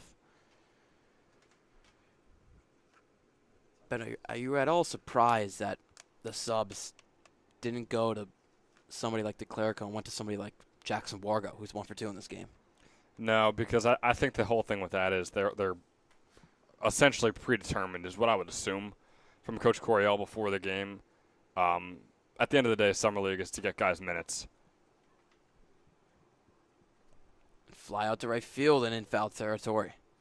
Briggs makes the catch. As I was saying, at the end of the day, Summer Leagues are for getting guys minutes. And in terms of who needs that playing time on a certain day, it doesn't matter. We saw with Christian Soto, who still is a candidate for our Toyota Player of the Game. He was taken out halfway through for Deacon Bound.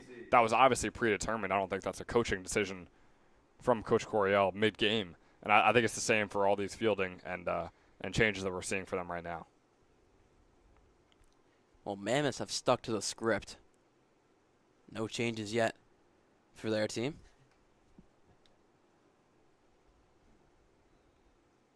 Here's rather not Hosdovic. It's Antonio Dominici with the bat. Flies that into left center. Let's see who the one calls it off. It's Burkaw making the catch for the second out. That was Dominici's first at-bat since June 29th. Number 7, shortstop, Robert. It's been a while since he's been out there. It really has. Brings up a guy who is usually in every single Generals game that we've watched, Robert Kelly. He's having a day today, isn't he? Yeah, 1 for 1 with a couple walks. Yep. Maybe if he can string together a hit here, could be in the running for Toyota Player of the Game. A possibility. First off, though, how about they win the game? Game is still tied up at 4 here in the bottom of the 7th. This feels like a poll type of game, Ben. I think it might be. No one has really stood out as, like, the guy in terms of, this is really the guy that made the difference to win the game on either side. Pitcher or any of the fielders and hitters. Look at that pitch on the corner for Saccone to get right back into the count, 2-1.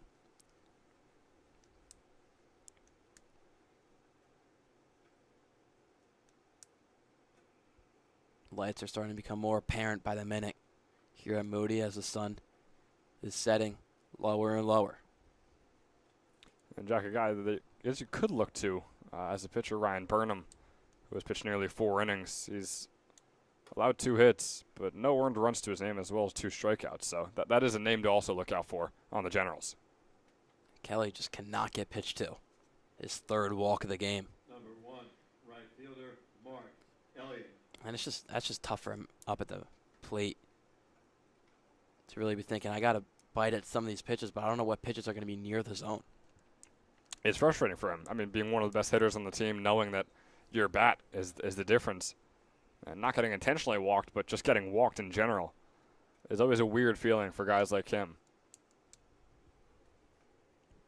Now we have Mark Elliott up to bat. We also haven't seen him in a while. He last played July 2nd against the Capitals, where he went 1 for 2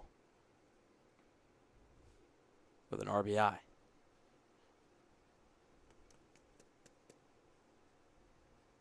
A real strong pull side hitter. Elliott is.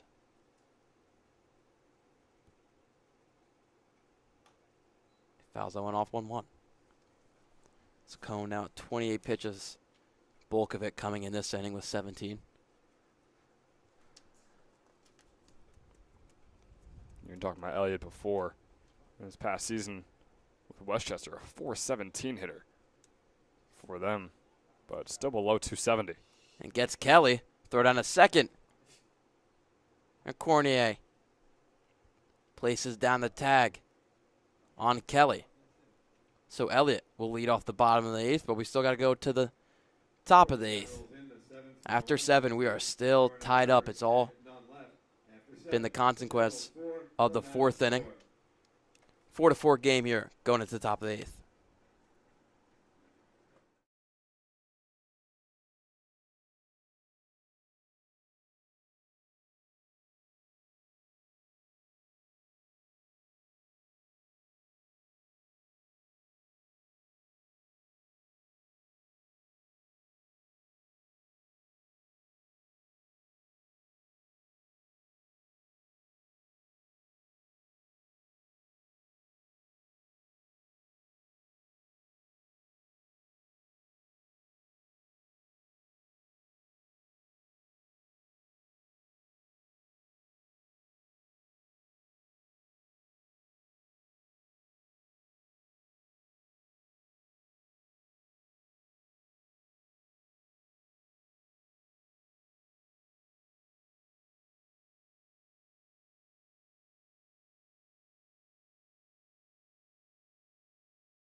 The third pitcher of the game for the Generals. It comes in the top of the 8th with Bryson Kirby. And we have not seen this name in a while. Last time he pitched was June 20th. That was only his 2nd appearance of the year, where he went 2 2/3 against this team in Mercer. His season stats read off as 2 games pitched, 1 started, 6 2/3, 0-1, 5 hits, 5 earned runs, 7 walks, and 8 strikeouts, a 5.25 ERA for the Monmouth University commit, or rather signee.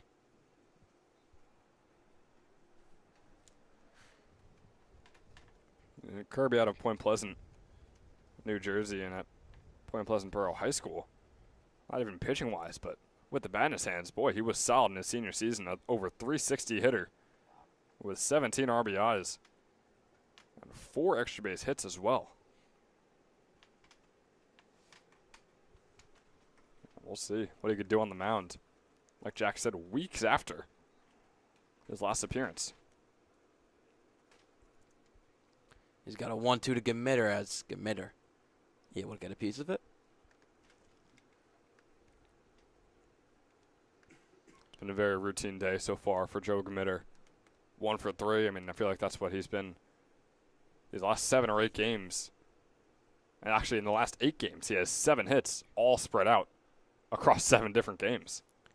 Looking ugly on that swinging strikeout. Kirby gets a first strikeout for his first out. Number 22. Kirby was a pitcher who just consistently was a 4-year varsity pitcher and consistently got better each year, but the biggest jump was from junior to senior year, where in his senior year he had a 1.44 ERA with 85 strikeouts and 48 2/3 innings pitched.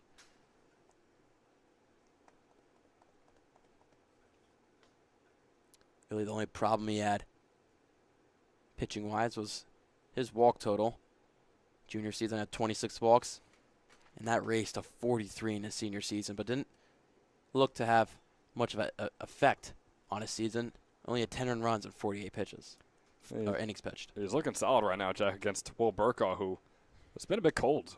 He was hitless on Sunday. He played in both games of the doubleheader against the Quakertown Blazers. Now he's got an 0-2 pitch and lays it upstairs. A guy who, we keep mentioning the small sample size, but was technically a 500 hitter heading into Sunday. And now he's 0 for 2 today as well. So 0 for 5 combined in the last 3 games. Kirby missing on the past 2. Makes it a 2-2 count.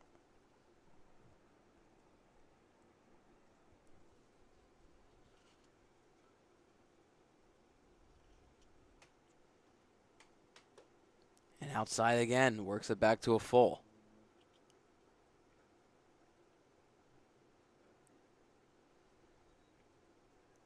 This is tough from Kirby. Starting him off with 2 strikes just to throw 3 all outside. And misses again. Make that 4.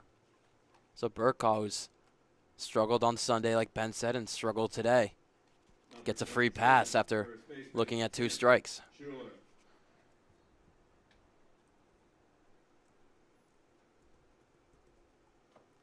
Yeah, that's Burkow's first time on base today as well at all. A reminder, I mean, he's a guy who had 9 walks through 8 games coming into this one. Inside 1-0. Schuler 1 for 3. Along with he's got an RBI and a run.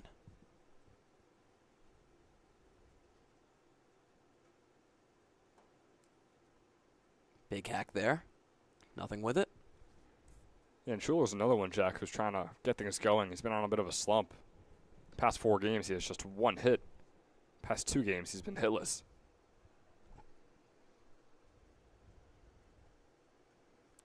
One out. And 1 swing and a miss. 1-2.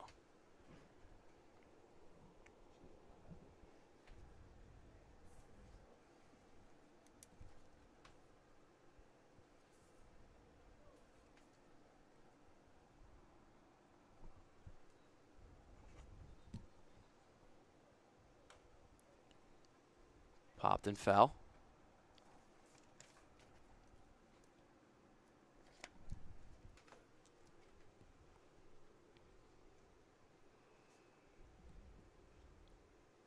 Just to remind you of the defense for the Generals is bound behind the dish.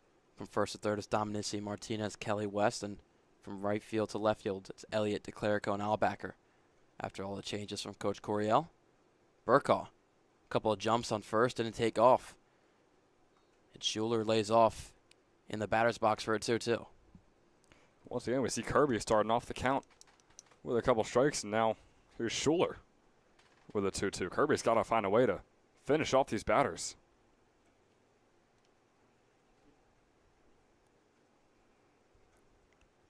Now the 2-2. Oh, wow. Did I miss that? Out of nowhere. Just no arm movement from the home plate umpire. That's the theatrics, Jack. We've been talking about that. That's the dramatization from our umps over there.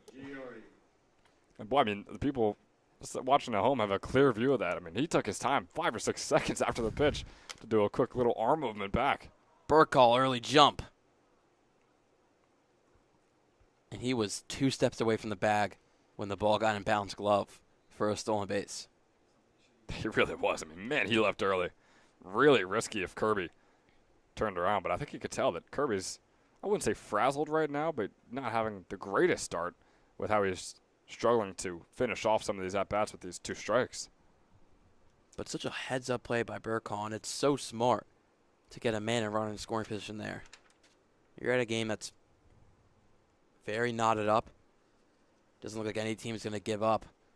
And if Giora can put a ball in play that has a good result, Mammoths could take the lead. That's all you need right now. I mean, we're in the top of the 8th. Like you said, tie game. 1 run could possibly and probably be the entire difference. Kirby with already 2 strikeouts in this one. Burkall takes off. Throw goes down to third. This tag was not in time.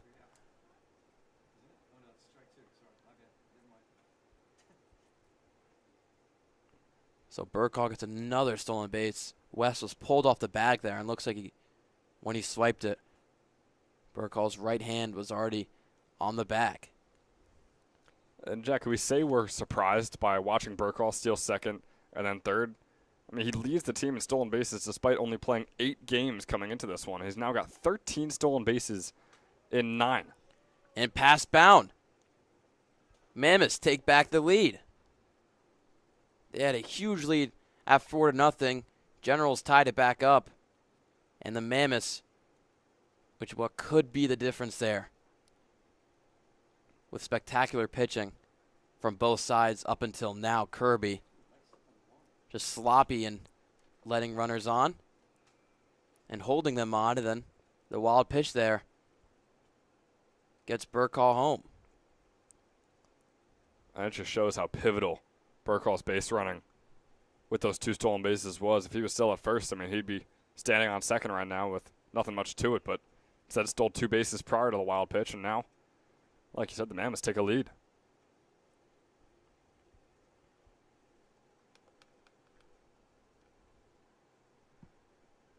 And it's a long conversation with Coach Coryell.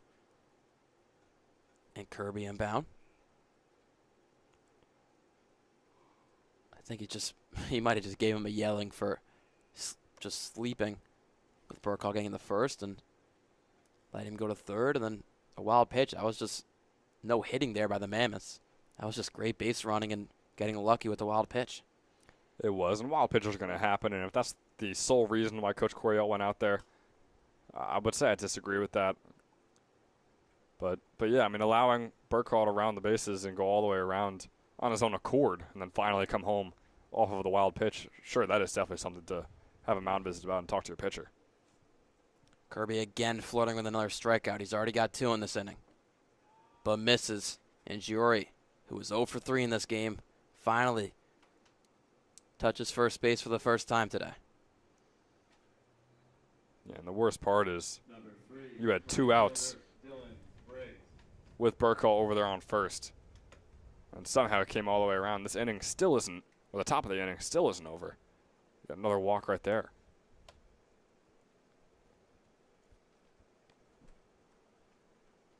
Take off first pitch, Giori. Throw down, and that's not even competitive.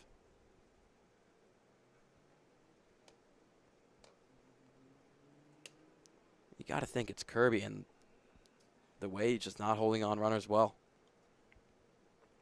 It really isn't. Mammoths think that they could just take any base they want, and they might be right.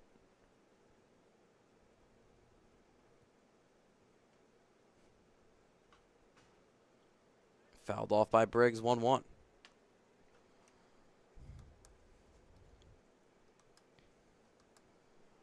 Kirby's up to 26 pitches in this inning.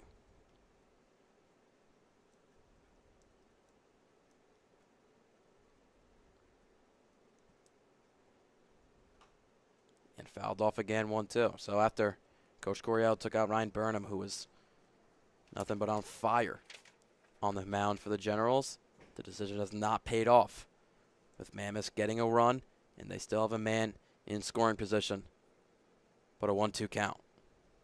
Burnham really was solid looking. He was out there for 2 of the runs that came in, but neither of them were earned. Slow grounder to West.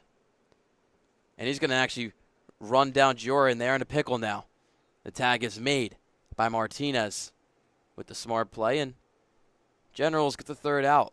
Not before Burkaw single-handedly gets in a run for the Mammoths. They lead by 1. Generals 2 more chances to tie up this game. The first one is coming up in the bottom of the 8th. 7.5. The Mammoths 5.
Saccone has himself a lead in the bottom of the 8th. That's Mammoths.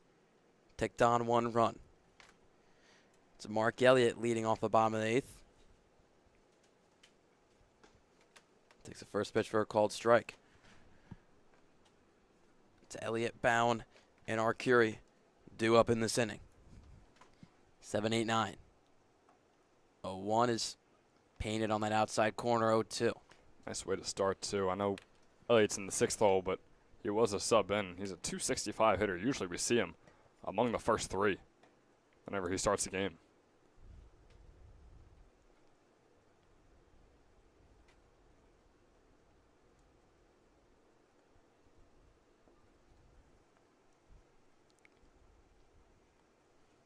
One, two. And just hit Elliott.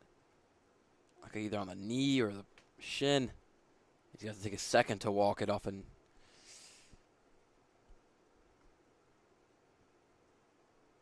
does not look happy with that one.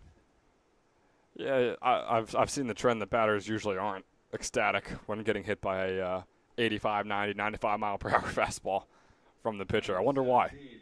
Catcher Deacon Bound. But hey, a base is a base. That's exactly what the Generals need. Maybe Elliott comes all the way around just like Burkaw did. Then the pickoff move didn't really have much to it, as Elliott was just standing on first base. And again, that was fun. Having a game of catch between the pitcher and the first baseman. Yeah. It's Bound who's 0 for 1 after he came in for the Red Out Soto. Called strike there, 0-1.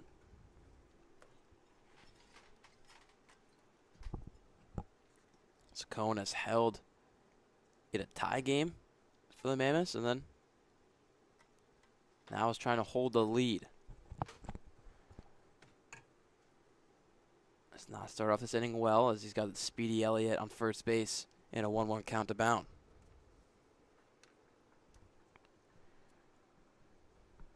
Saccone looks solid, though. I mean, he's given up an average of 1 hit an inning. That one tried to get in the gap, but Schaefer cut it off in time for the first out. Boy, that was gorgeous off the bat of Bound. Couldn't get it down, though. I mean, yeah, Schaefer. We saw him around the bases. He's got that same speed out there in center field, and you saw it right there.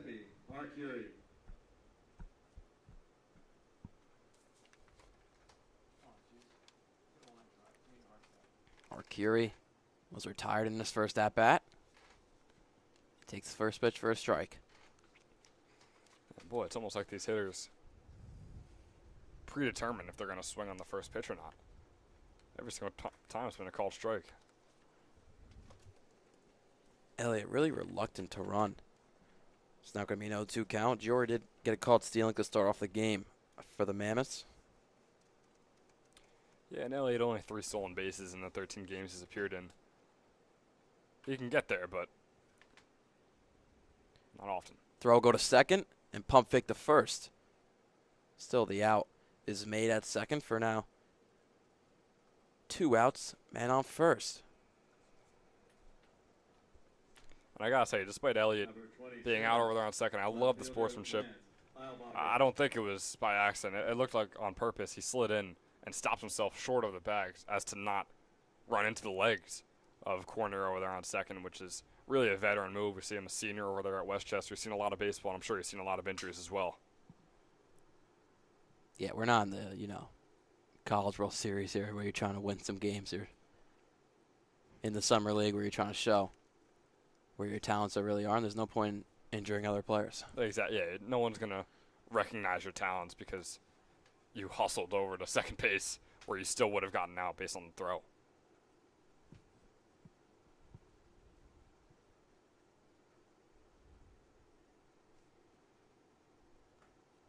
Ugly swing and a miss there for Albacker. 3 straight strikes. And that one is his 24th strikeout of this season. Did not give any life in the bottom of the 8th after Generals strand 1 runner. They're going to need a hold here to keep this only a 1-run deficit coming up in the top of the 9th.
If Generals want any part in coming back in this game, it's got to be by Kirby slinging a good inning for the top of the 9th.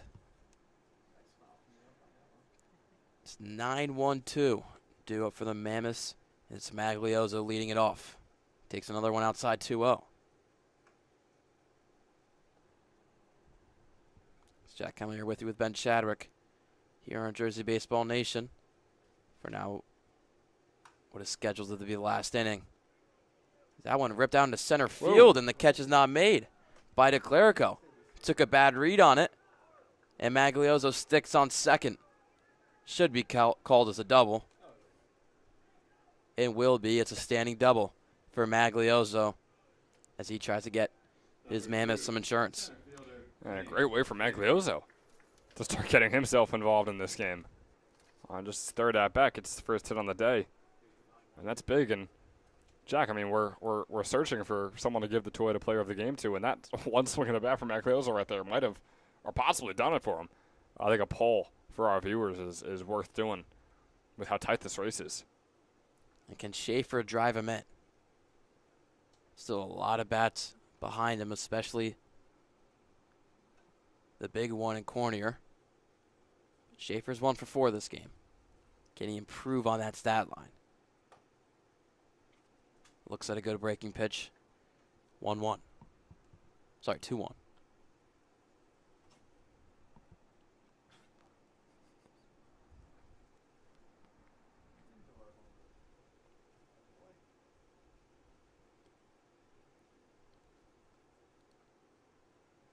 Showing bunt, and it's rather a called strike.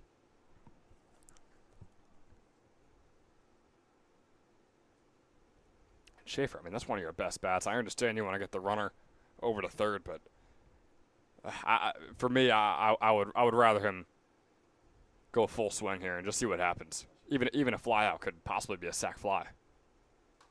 Think about it. You move him over, and then a fly out for Cornier. Yeah, that could happen too.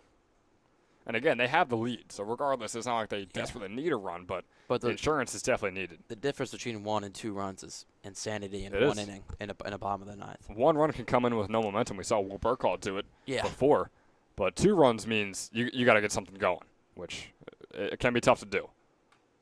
Up the middle, hits Kirby in the leg. West on the run in is not going to throw it to first. It's a single for Schaefer, and it's first and third, no out. That is big. I mean, that is massive. If it doesn't hit Kirby on the leg, it looks like Martinez probably would have been over there to grab it and get the out. And possibly even double play. Probably not. A 5-3 double play would have been difficult, but still, an out would be out there. That'd be a crazy play, Ben. The Generals, hey, the highs are the highs and the lowest are the lows. So this Trenton Generals team with their fielding unit. I wouldn't put it past him. Cornier has been the guy to drive in runs. He just hasn't put the bat to ball well today. He's 0 for 4, but team leading 17 RBIs. Can he increase on that? Mostly anything in play gets him home. Yeah, the 0 outs too. This is a perfect opportunity. And Schaefer will get over on the defensive indifference.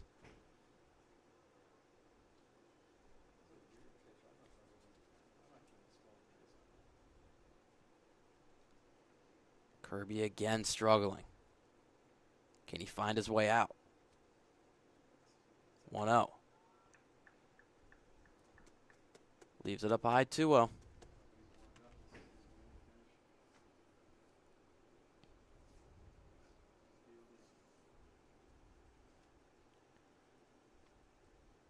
Here comes that 2-0. Got that breaking pitch to go. Cornier never wanted it.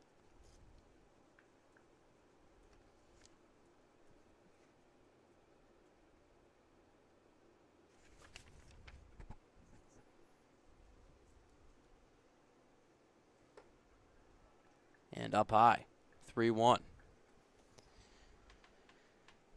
Cornier not going to bite if he doesn't need to. It looks like Kirby's just going a little too fancy with his pitches. Needs a strike here on this 3-1 hitter count. Doesn't even come close to it. And Cornier takes the only base that is left open. And it's always the worst way to let up these, I would say, unnecessary runs if you're the Generals. You just got bases loaded and it's all on your pitcher, no errors on the team. It's just the worst feeling if you're the Generals. This is Nitty's 5th plate appearance. He's got a single, got a walk, and got out 2 other times.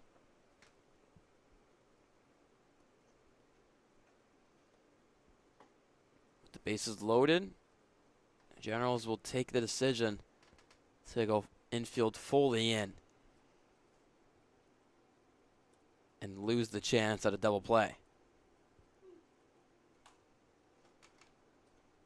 Fouled off there, 1-1. Rather, actually, that's a smart decision with only 0 outs on the board, so double play wouldn't do them much. Right. You want to get the throw home as your number 1 option right now, if possible. 1 run ripped and down. 1 run will come in, and everybody else will stay. 6-4 game now as insurance comes home for the Mammoths. And talking about insurance, this stream is brought to you by DFG Financial Group, a private wealth advisory practice of Ameriprise Financial Services. It's an LLC located in Hamilton, New Jersey. DFG Financial Group is equipped to handle all of your personal and business financial planning and services needed. Gmitter is now the man at the plate as he fouls it off for an 0-1.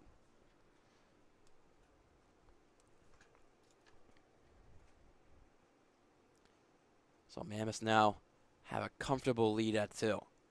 Can they make it even comfier? Inside had a chance of getting away from Bound, but he put a good glove on it to make it a 1-1 count. And the Mammoths would be extremely, extremely disappointed if they can't increase this lead with the bases loaded and no outs. I don't care how many runs they score, as long as this is the situation they're in. You better expect runs to come home.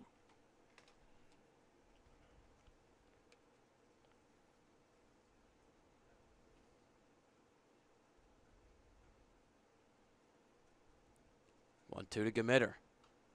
Just taps it off. There's somebody stretching in the Mammoths bullpen.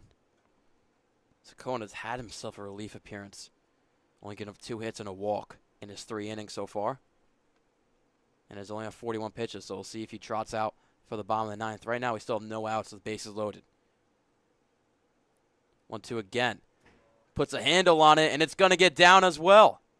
Schaefer comes home, and again, everybody stays. Soft singles is the Mammoths recipe right now for 2 runs in the top of the 9th. It absolutely is. I mentioned it before, they better be disappointed if they don't get those runs home. There's no disappointment just yet. Right now for Mercer, they're doing exactly what is expected of them.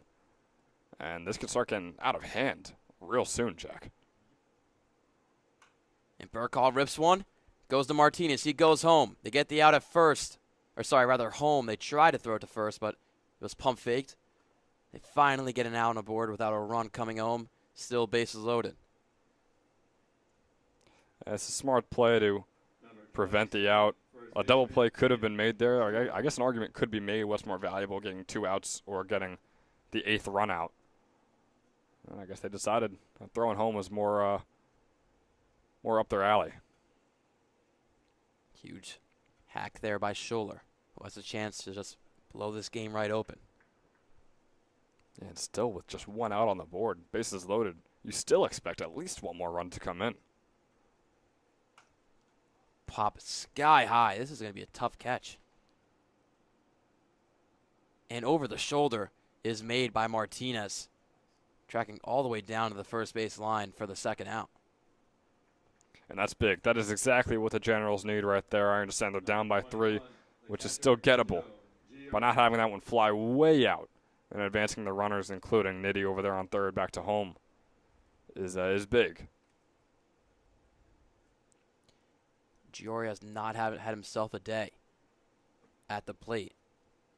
He's been great behind the dish, but in that right-handed batter's box, has not found any luck yet. 0 for 3. Here comes the 0-1. And hits him. That'll walk in a run. And just odds look lower and lower for the Generals as each pitch comes by. Yeah, we saw a 4-run inning from them earlier, Jack, and that's how they tied the game up. I guess you could say, who's to say that they can't do that again, but boy, just knowing that you have to is a whole different thing. Swing and miss there by Briggs. He's also 0 for 3 this game. So Kirby, who hasn't pitched in a while, has disappointed the Generals. He's now getting up 5 runs in his relief appearance.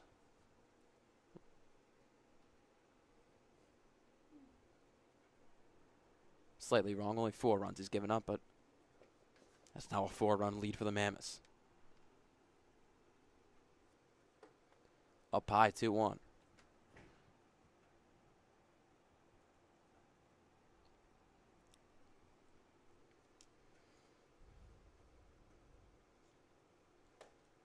Hits the zone there, and we'll have a 2-2 count with 2 outs.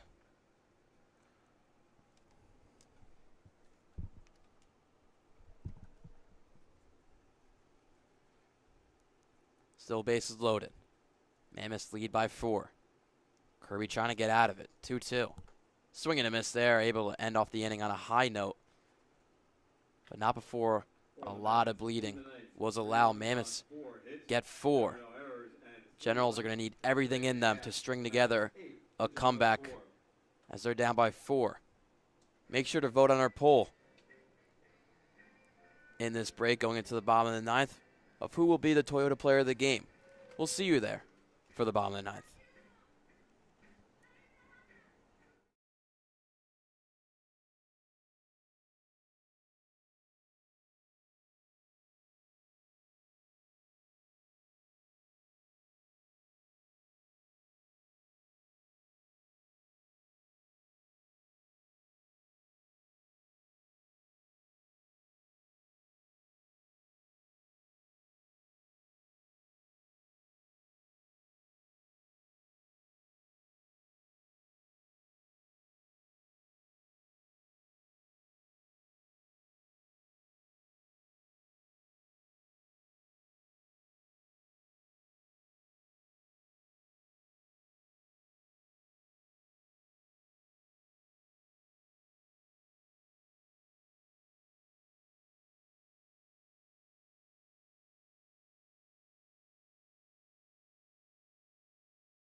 Ryan Conover will come in to try and finish off this game with a 4-run lead here in the bottom of the 9th.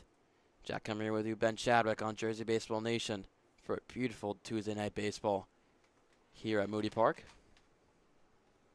And folks, just want to remind you that our poll is out for who should win the Toyota Player of the Game.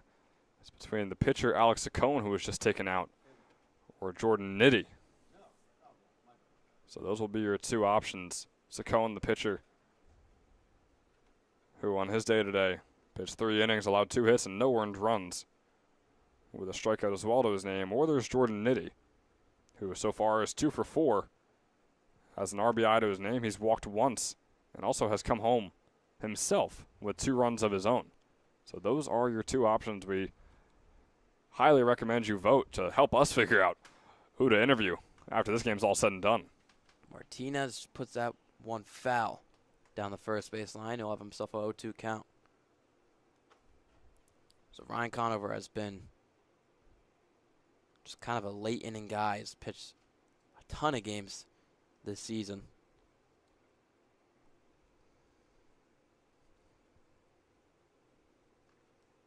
About 12 in relief appearances. This one will be his 13th. He's thrown 18 innings. Has himself a 1.47 ERA. Giving him 16 hits, 16 strikeouts, 7 walks. Only 3 earned runs in those 18 innings he's pitched. Fires away on the 1-2 to Martinez. Misses it in the dirt.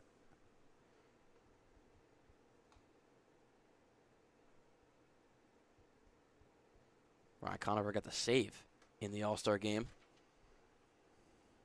to get the win for the South Division.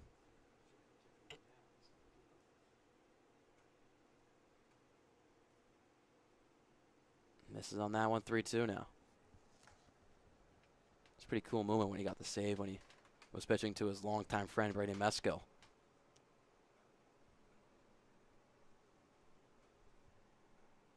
Yeah, that really was really neat. The two are very close, so it was kind of cool to see.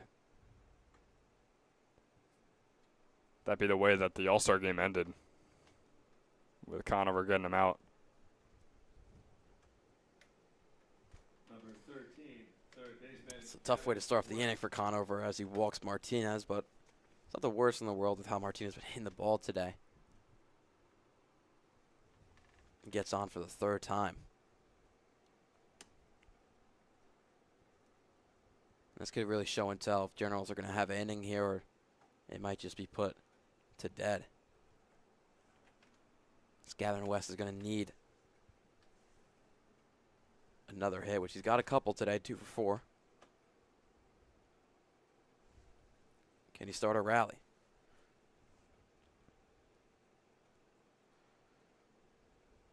Conover a long wait, now fires on the 0-1. Lined out into right field, and the catch is made by Briggs. Didn't have to dive, but you could tell it was a nice one with how hard he was running towards it. And Jack, you know what that was right there? What? That was a quarterback under pressure, throwing the ball up in the air and hoping that his receiver is able to come down and grab it. And Dylan Briggs was that receiver Number 2, coming in to grab it. fielder, Jake DeClerico.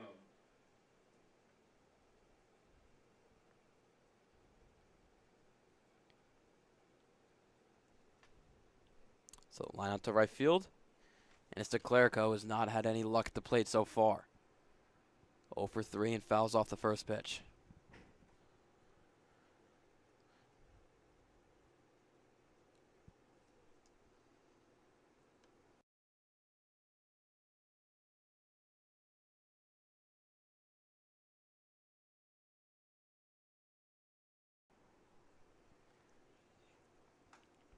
Flied out to right field. It's Briggs under it and makes the catch for the 2nd out of the inning. DeClerico again retired. He moves to 0 for 4 in this game. 13, first baseman Antonio Dominici. Dominici could be the last man up for the Generals.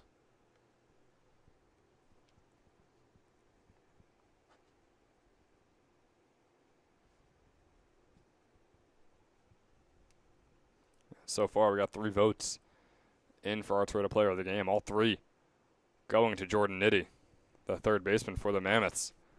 So it seems like we might just have our player, unless something miraculous happens for the Generals here, if they can get a 2-out rally going. But I think we all highly doubt it here.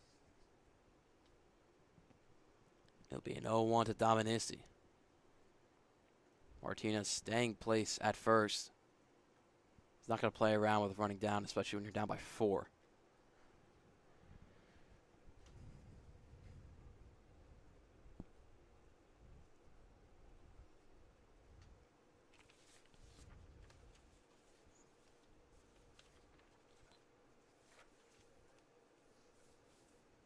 It's now going to be a 1-1 pitch to Dominici. Fouled off, 1 strike away.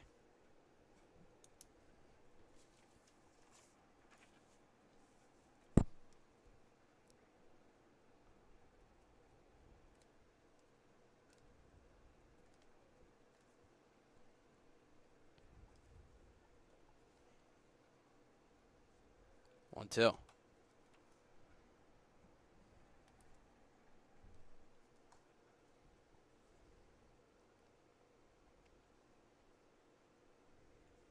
Game time started at 6:30. We're about 9:12 right now, so 2:42. game time right now. I started slightly later at 6:36. Again, the 1-2. Dominacy not going away. Conover really fighting for this last out. Still has a ball to spare.